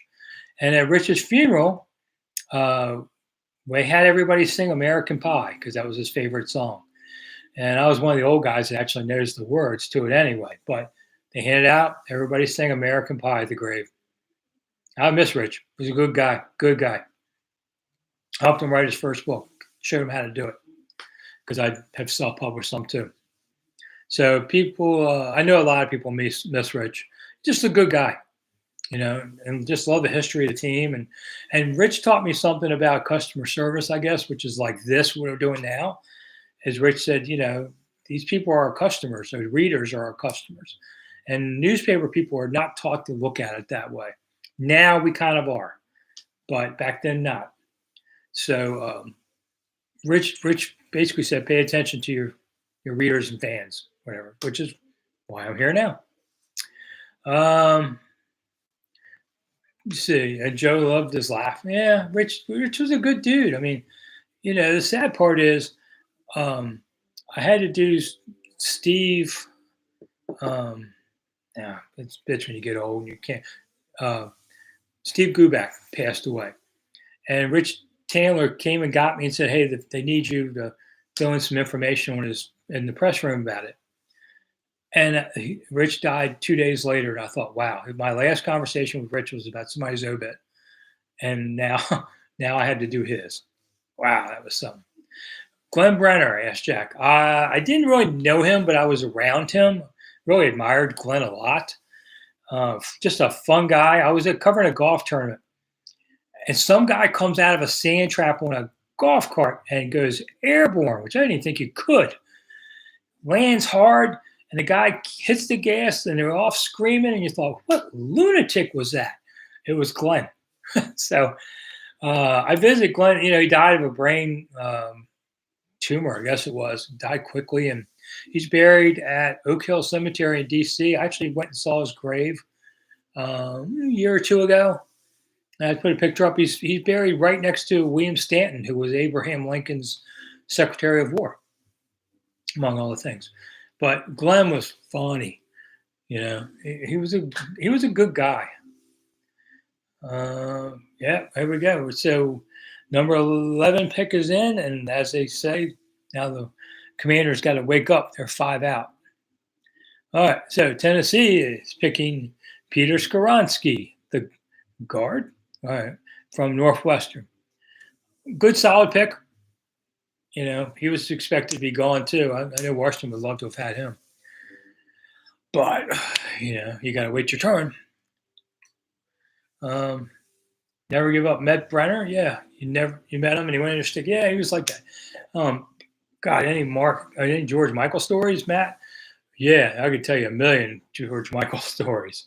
But I liked him. He was full of crap and he knew it and he didn't care that everybody knew it because he was making money doing it. So he would sometimes yell at me, how the hell are you getting these stories over me? Well, I live here. You don't. So, of course, I should get these stories over you. But he was a huckster and a hypester and all. But he was a fun guy. And he worked people very hard. And a lot of those people went on to be very successful sportscasters. So he had his own tree of them out there, like Lindsey Zarniak, things like that. Jess Atkinson. There's a lot of people that owe careers to George. Okay, so Fat American wants to know when Gibbs was 0-5. All right, here's the story with that. And Beathard told me a story years ago. Beathard picks Joe Gibbs to be it. He convinces Jack Kent Cooke to hire this offensive coordinator from San Diego that Cooke has no idea who it is. But he says, okay, better be right. They're 0-3. Cooke calls in Bobby Beathard to read him the riot act over this. What the hell have you done, hiring this guy? He said, if you lose this week, I'm going to fire both of you. So they lost.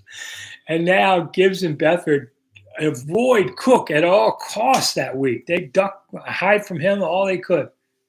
And they lose again. Now they're 0-5. They're sure they're getting whacked. Somehow or another, they managed to get there, and the next week they won. And, and a couple of years later, they went in the Super Bowl, and Cooke claims, he was the guy behind Gibbs. So he was getting ready to whack everybody on there. So that was kind of crazy. Oh, Steve Ripcher's here with us. Okay, Steve knows lots of the Redskins stories. So talks about misused Theismann first few games. And, yeah, I have a hard time remembering that season, but or any season. I can't remember last season. But sometimes coaches have to learn how to use players correctly. That's what Marty Schottenheimer did. He started 0-5. I think at least a couple of those losses were on him being dumb. And then he changed around things, and they went 8-3. That was one of Snyder's big mistakes. Lions picks in.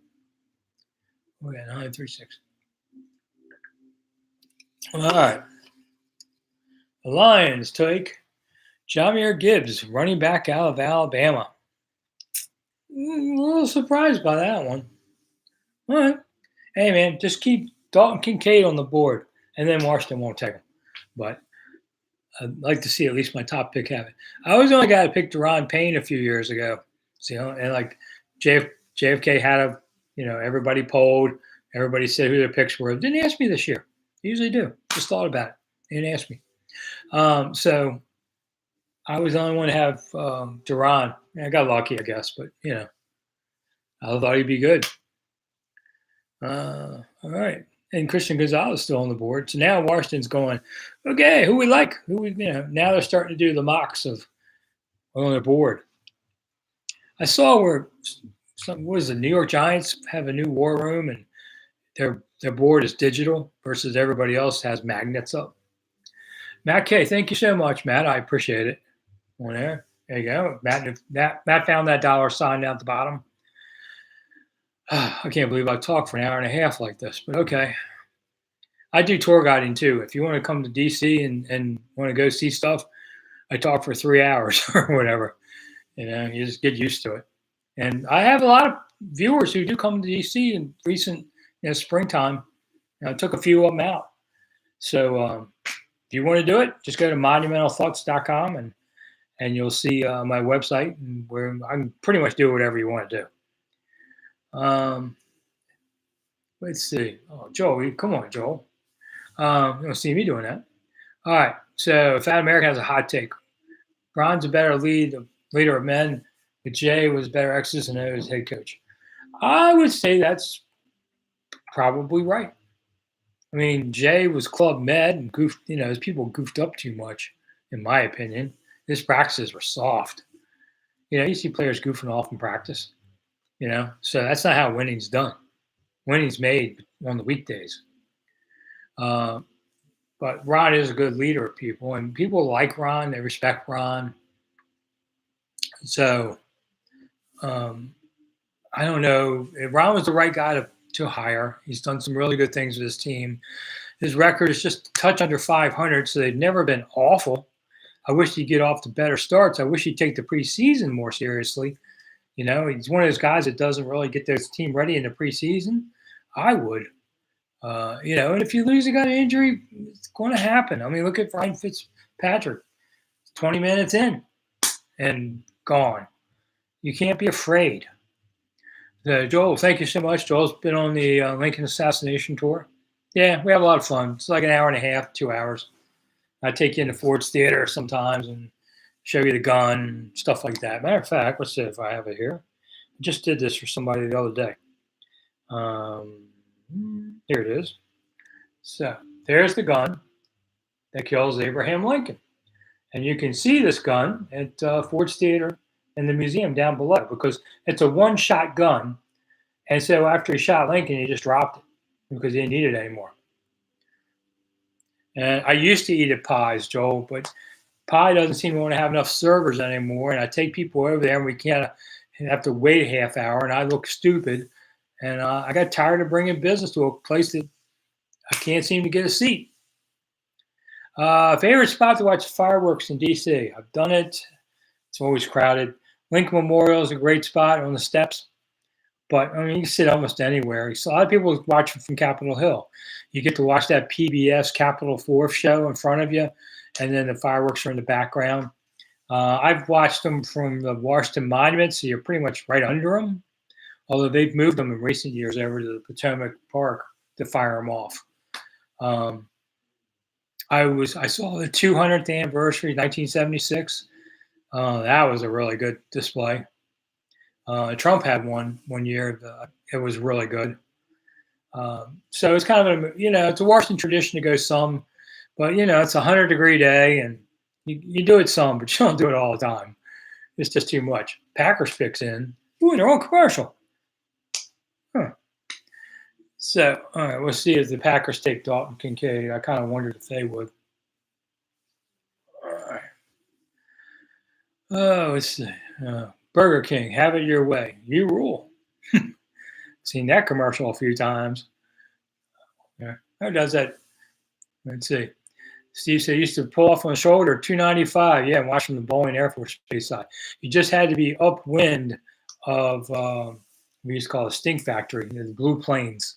Blue Plains right there by the Wilson Bridge and all is the big sewage treatment plant. You haven't lived till you've been caught on that road and stuck in traffic in 90-degree weather. And back then we didn't have AC in the car so much. Whew, it was brutal. So then they talk about Bill Knoxon Cove Stadium, which is right by that. Man, can you imagine wind shifts? Whew. Let's see. Well, Fat American, hang in there. You'll get better seasons. Trent Green and Stan Humphries. Trent Green was a nice player that they developed over several years. Good guy, too. Stan I didn't know as well, but he was decent. He just lost out to Rip, and they got a trade offer for him. So they figured, why not? On there. So Stan Humphries, unfortunately, flies with the team all the way to London for the preseason game that year. And when he gets there, they say, we traded you to San Diego, so now he's got to fly all the way back to San Diego. You're like, couldn't you have said this before I got on the plane 6 hours to London, and now I'm 12 hours from LA? Man, I always thought that was a screw job. That was a rough one. All right, here we go with the Packers. Are they getting the next Aaron Rodgers here? Yeah. All right, the 13th pick in the draft. Green Bay Packers select Lucas Van Ness, defensive end of Iowa. Ooh, surprised. I mean, it looks like I guess he's at home or something for this one. So, all right. Well, good for you. Packers is a big deal. That American, thank you. Thank you for chipping in. What's my honest opinion, our front office and GM? I think Martin's okay. I don't have a real problem with Martin. I think the drafts have been decent. Jason has done the best he could, but there's a lot of small things that would fall through the gaps. And I don't know if he just doesn't have the time or if he doesn't want to delegate enough. Sometimes you just have to have a good assistant, that takes care of things for you. And I'm a little surprised that the Packers went that way, but okay. All right. Good. There's still some guys on the board. Roderick Jones is still on the board. Christian Gonzalez is on the board. Dalton Kincaid's on the board. This is where the Washington should be going. All right, Jets are on the board, are 5 minutes out on theirs. So they're 14. So then there's 15 and 16. So right about 10 o'clock. We're running pretty much right on schedule. When they do pick, I'm going to say a couple things, and then I'm going to say bye because I got lots of work to do. I got to write a column for 1067 The Fan. I got to do some video work here. And so I won't linger after their pick. And if they trade down, well, I'll just cry a little and keep going on there. So, but it's been a lot of fun tonight. You guys asked a lot of great questions just about the old days. That's kind of what I trade in now, old stories on things. Joel wants to know the chances of Washington going back to RFK. I think they're better than even, but it's going to be a little while. Everybody wants everything at the speed of light. That's the internet's curse. It doesn't happen that way. It's going to take a while. Even the new owners, you got to meet people. You got to, create relationships. You got to be able to see what each other wants. So the Steelers trade up to number 14. I wonder if they'll take Joey Porter now. Washington's making I always thought if they traded Chase, it would be tonight as part of a package, but I didn't see him moving up. So I didn't see him really giving up Chase for that reason. You just play him, see what happens. All right.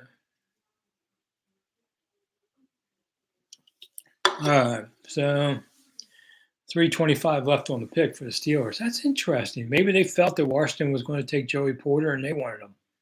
Well, we'll see in 3 minutes. But Michael says Rivera better take Banks if he wants a cornerback. We'll see. Well, let's see. Pittsburgh still looks pretty engaged, but they're looking up, so I guess they've made their pick. There's a guy on the phone. I wonder what they had to give up for that deal. All right.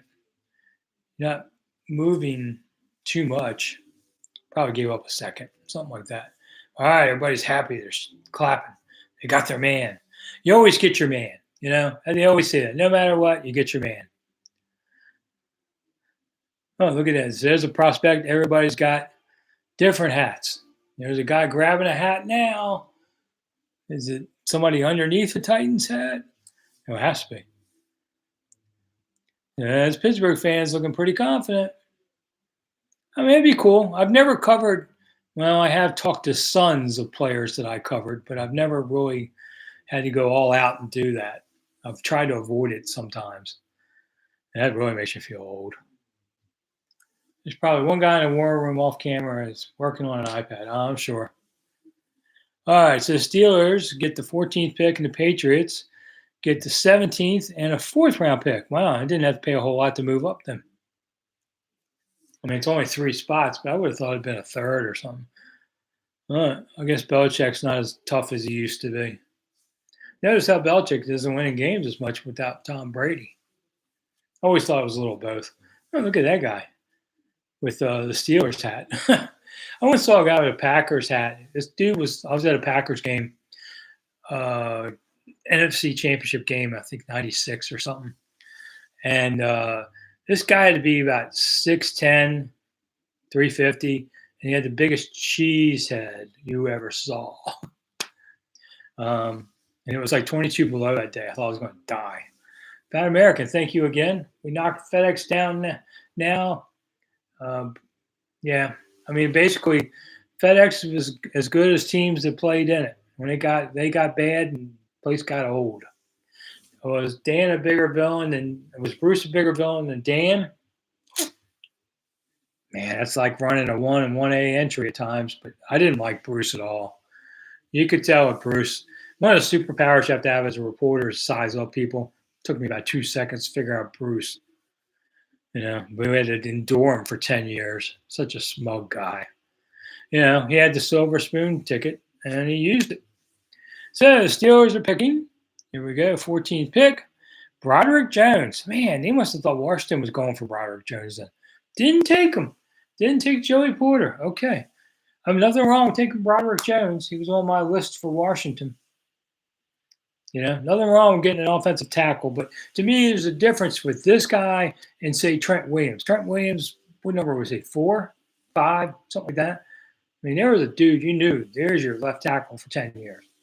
And they should still have him. They screwed. That was another Bruce screw-up job. Let's see. The punter. Yeah, that's what they call that, Bruce, the punter, because he was a punter in college. Okay, it seems every team in round 1 is not in the cards for Washington, Matt. I agree. I never thought they would take an offensive tackle. I thought unless their other choices were gone, I didn't see them doing that. So we got about 10 minutes till we see Washington's pick. If they don't trade down. Jets are on the clock now. Nothing wrong with good offensive tackle. I mean, Washington has got a couple guys that I guess, 2 tackles are okay. They're okay. Who did I lose there? Somebody just hit the thank you button. Oh, Jack. Okay, I got you now. Oh, we're the same age, Jack? I feel your pain. Getting old is not for sissies, man. But thank you so much for chipping in. I do appreciate that. Yeah, getting old sucks. John Wing hit big here. Thank you, John. I do appreciate it. Man, I'm going to be able to eat the steak soon. If that. Don't eat steak much anymore either. You know how much steak costs? God, unbelievable. Food costs anymore is nuts. Is that true, Joel? Let's see. Did I ever talk to Bruce Allen? As little as I could. Not occasionally. But he was such a smug guy. I hated talking to him. And he didn't tell you the truth most of the time. And I didn't want to be bothered by somebody that doesn't tell the truth about stuff, like the fib. The NFL, they consider lying not to be a sin. I do. You lie to me, can't trust you anymore. Peter, bushel crabs? Woo! Yeah, it's too early for crabs, though. I mean, technically, it's crab season in Maryland. You can get them come April 1st, but they're too small. I hate small crabs. Let's see. Andy says if they trade down, he's going to bed, but wake up happy. All right. Well, okay. Well, what's going on in your house? I don't want to know. Craig, thank you so much. I do appreciate it. Wow, actually got doing okay today. My best bet right now, Washington's pick. Man, that's a Christian Gonzalez. I don't think they'll go Dalton Kincaid. That's who I would take, but I don't think they will. I think they'll go Christian Gonzalez at this point. So that $50 bet up there, if somebody had it earlier, wasn't a bet because if I lose, I'm not paying it. But and I didn't say it back then, so it doesn't count. I know. Is Meyer still there? Yeah, but Myers and Michael is not there for 16. Oh, Joel. Yeah, there you go, Joel. Joe. No, Joel. Yeah. Hey, if you want to kick into 50, that's fine if I get it right, but whatever. Gonzalez. Let's see. They like to do the thing no one expects. Very true, Michael. I mean, they like Dotson. They didn't bring Dotson in for one of the 30 interviews because they didn't want people seeing they were staring at him. I don't have a problem with that. RK, thank you so much. Yeah, go Terps. I'm a Maryland grad too. Both my daughters went to Maryland. I said they wanted to go to smaller colleges. I said, listen, you succeed in Maryland, you can succeed in life. because Maryland's not an easy college to get through. It's a big school. There's a lot of hurdles that you don't get coddled there. There's too many people. And luckily, one's still a writer. You know, one of my kids is ready to go to her 20th high school reunion. That's scary. How many people go on my tours, Bill? If it's a small tours, you know, I do private tours all the time. That's mostly what I do. So it's just however many in that group. If I do a public tour, like I'm doing Old Town Alexandria May 13th, you can go to Monumental Thoughts, $25 tickets. That tour typically is 6 to 10. So, you know, I mean, I do schools when they come to town, so I have 50 kids, but that's a different type of tour. Fat American, thank you. Jay would have done better than Ron with Ron's power. Oh, yeah, I would say that. Script M is not my thing. Oh, Michael. Well, they took out the M, Michael. I don't know if you've been to Maryland, but they want to run the stupid purple line straight up the middle of the University of Maryland. They had to relocate the M. My daughter, true story, we go to Maryland so she can get, you know, we're going to walk it the day before so she can find her classes and all. And we get to the M. She goes, "Where do I go? Traffic circle." I said, "If you can't figure this out, you can't go to Maryland. You got to get past it." That's our first check. Got to get around our traffic circle. And then I told her at the very end, "I'll be up at Cole Fieldhouse waiting for you. So when you figure out your last class, come meet me up there." And they were kind of yelling at me. "Well," I said, "I'm not going to be here tomorrow for you. You got to figure it out." Let's see. Joe's Big Curse of Turks. Oh, yeah, I like him. Brent, yeah, I would take Christian Gonzalez. Oh, College Park ice cream, Peter. Yeah, they had the dairy there.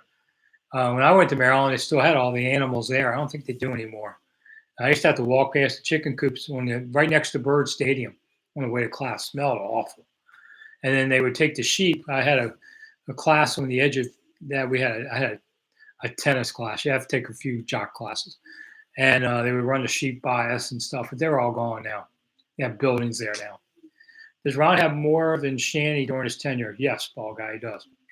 He's has it all. Yeah, including his pick of the GM, or Shanny did. Circle Life would be the new owners to buy Snider's houses, and I sell them. Well, I don't have my realtor's license anymore. I did for 10 years. Just pick somebody. They're all hugging. But Dan's selling his Mount Vernon one he bought for $50 million last year, but he's moved to England. It's going to be a British citizen. At least he's applied for it. So just bought that house for $50 million, and now he's going to have to flip it. We'll see what he gets for it. Plus his place in Potomac, which I think they wanted something like that too. They keep showing the player before the pick. Yeah, well, you know, TV wants a little something for the money. You know, we're on a short delay here, I guess, with everything. Joe Namath's there. Good. Jets pick 10. Washington trades it down. I'm going to really hate this. And they should go get Christian. They should go get Gonzalez. They need a corner. He's a good one. They haven't taken a lot of corners yet in the draft. So go get somebody that can help you. There isn't enough sage on the plant to burn the stench from Snider's home. All right, Pete. Is he struggling? Steve, I don't know. Steve and I go way back to Washington Times many years ago. Need a tight end, Chris says. I have said Dalton Kincaid would be my choice. Joey Porter's there too. That's right. Man, I picked all these guys. It's like Jimmy the Greek before the Kentucky Derby. Every morning he'd go on 20 radio stations and he would give a different horse out. And so he could always say somewhere I had the winner. That was I met the Greek a couple times. And being we both had the same last name, Snider. The Greek one day, the day before the Derby, announced it's in the press box.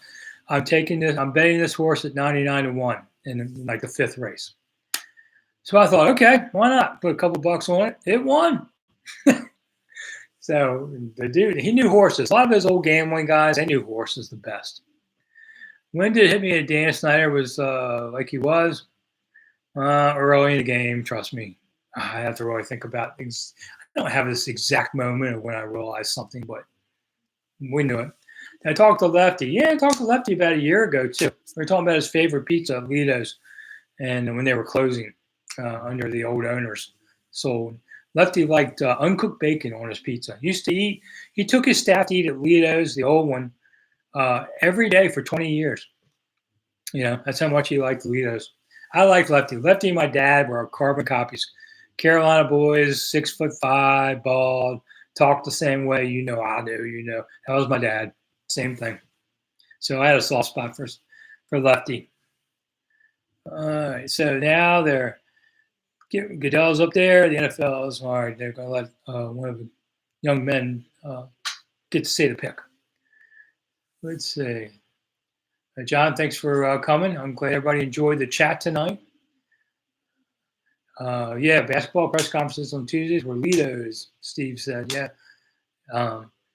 I don't like the Lido chain as much as the original Lido in College Park was awesome. The chain, sort of like eating a cracker with tomato sauce on it. Not as good. It's okay, but not as good. I'm always in search of a great pizza. I went to Rocco's in McLean a month or so ago, did a video. That was the best deep dish, one of the best deep dish I've ever had. Steam's Barbecue. Yeah, Joe, that's a big one too. All right, let's hear the young man says they're going to take the Jets with the 15th pick in the draft. Yeah. Oh, I like the kid's style. Got a nice pocket square, green. There you go. Stylish. I used to have hair like that. Actually, I had hair down to my shoulders when I was 17. All right, so, man, this kid's playing it for taking his whole moment of fame. All right, why not? Will McDonald, the fourth, not the third, the fourth, linebacker, Iowa State. Okay, didn't quite see that one coming. So Washington is now on the clock. Da, da, da, da. So they could go Dalton Kincaid.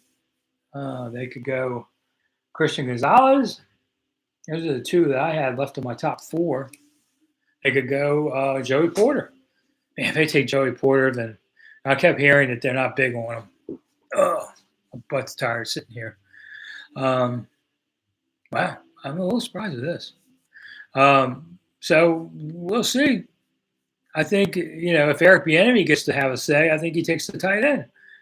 But Ron really wants to say, I'll take a defensive guy, I guess. But you take that tight end and he can help that offense really go. And if they score a lot of points and are exciting, guess who gets to stay another year? It's all about selling tickets too. Be interesting to see how the fans, now that we have a new owner anytime now. I think the thing with Harris is going to be not really done till June, but it's done. It's just there's lots of steps that go to this, but the Harris thing is done. It really was the only serious bidder in this whole process. When we look back on it, there are other people that talked the game, but they didn't show up with the money. So he's the only one that really did. Well, I should say Fertitta put in a bid that was about $500 million less, but he did show up too. So you're getting your new overlord come in. I think everybody will. They'll be happy with the new owner until they lose the first game, and everybody will start yelling again. So, as far as Monday night chats, I'll probably do a Monday night chat this coming week, and then I might take a break for a couple weeks, easy, until camps start. I like to, don't want to beat this to death all the time. Pick is in, so they did not trade down, and we're not going to commercial. I guess they don't want to punish Dan anymore.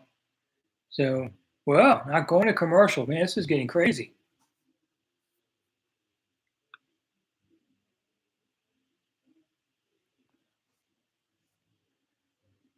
Joe, thanks so much for your contribution. And Jack, thank you so much too. And just trying to catch up real quick, John. Craig, thank you, Craig. I'm glad you had time hanging. RK, thank you. That American. You guys were good tonight. I appreciate Appreciate your generosity. Shows me people value my time too. Oh, it's a commercial.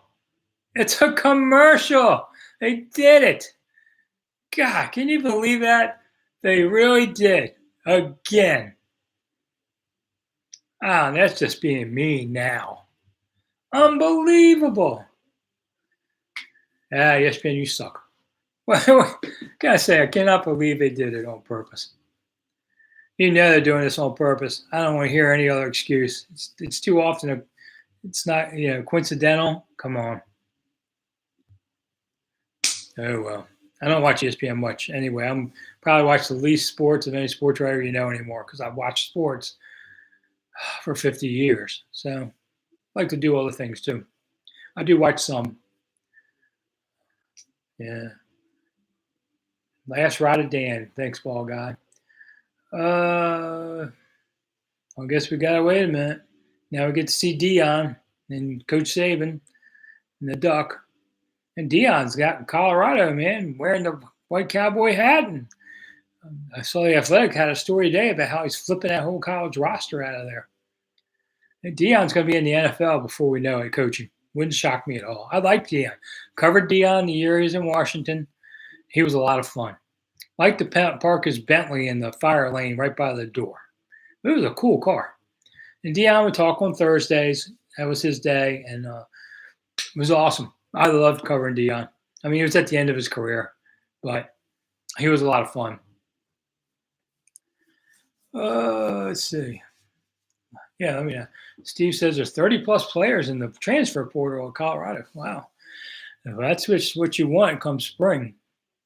It's kind of sad what's going on with college ball. And guys getting paid, but it's changing the game so much, especially basketball. You know. Well, here's the Mannings. Mannings are funny. I don't mind listening to their channel on Monday nights. Eli's, has had to be funny. But because we all know Peyton's Peyton. Yeah. Peyton's the big brother. You just got to put up with it.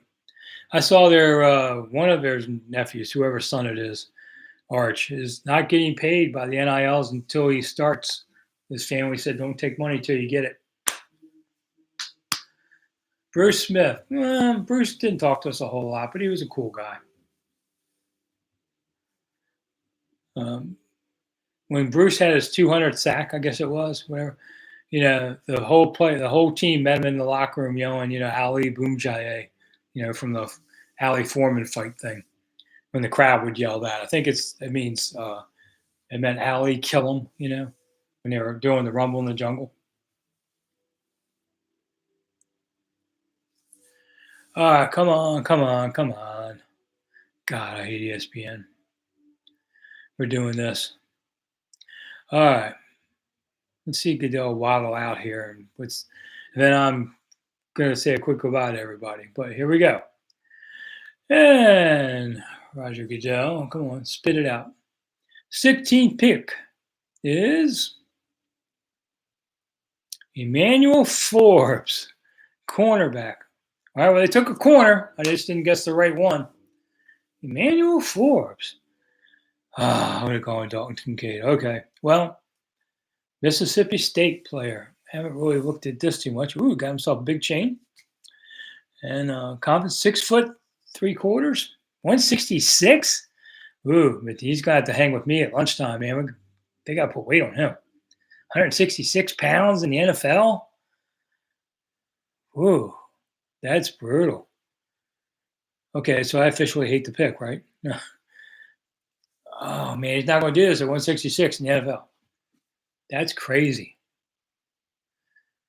Got a good vertical. There he is. Got speed. That's fine. But you're going to get big receivers are going to take you at that weight. Ooh, nice anticipation. God, I don't know, man. I don't know that I really like this one at all.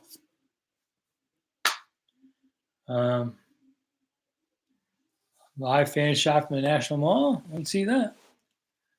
I don't see this one at all. Okay.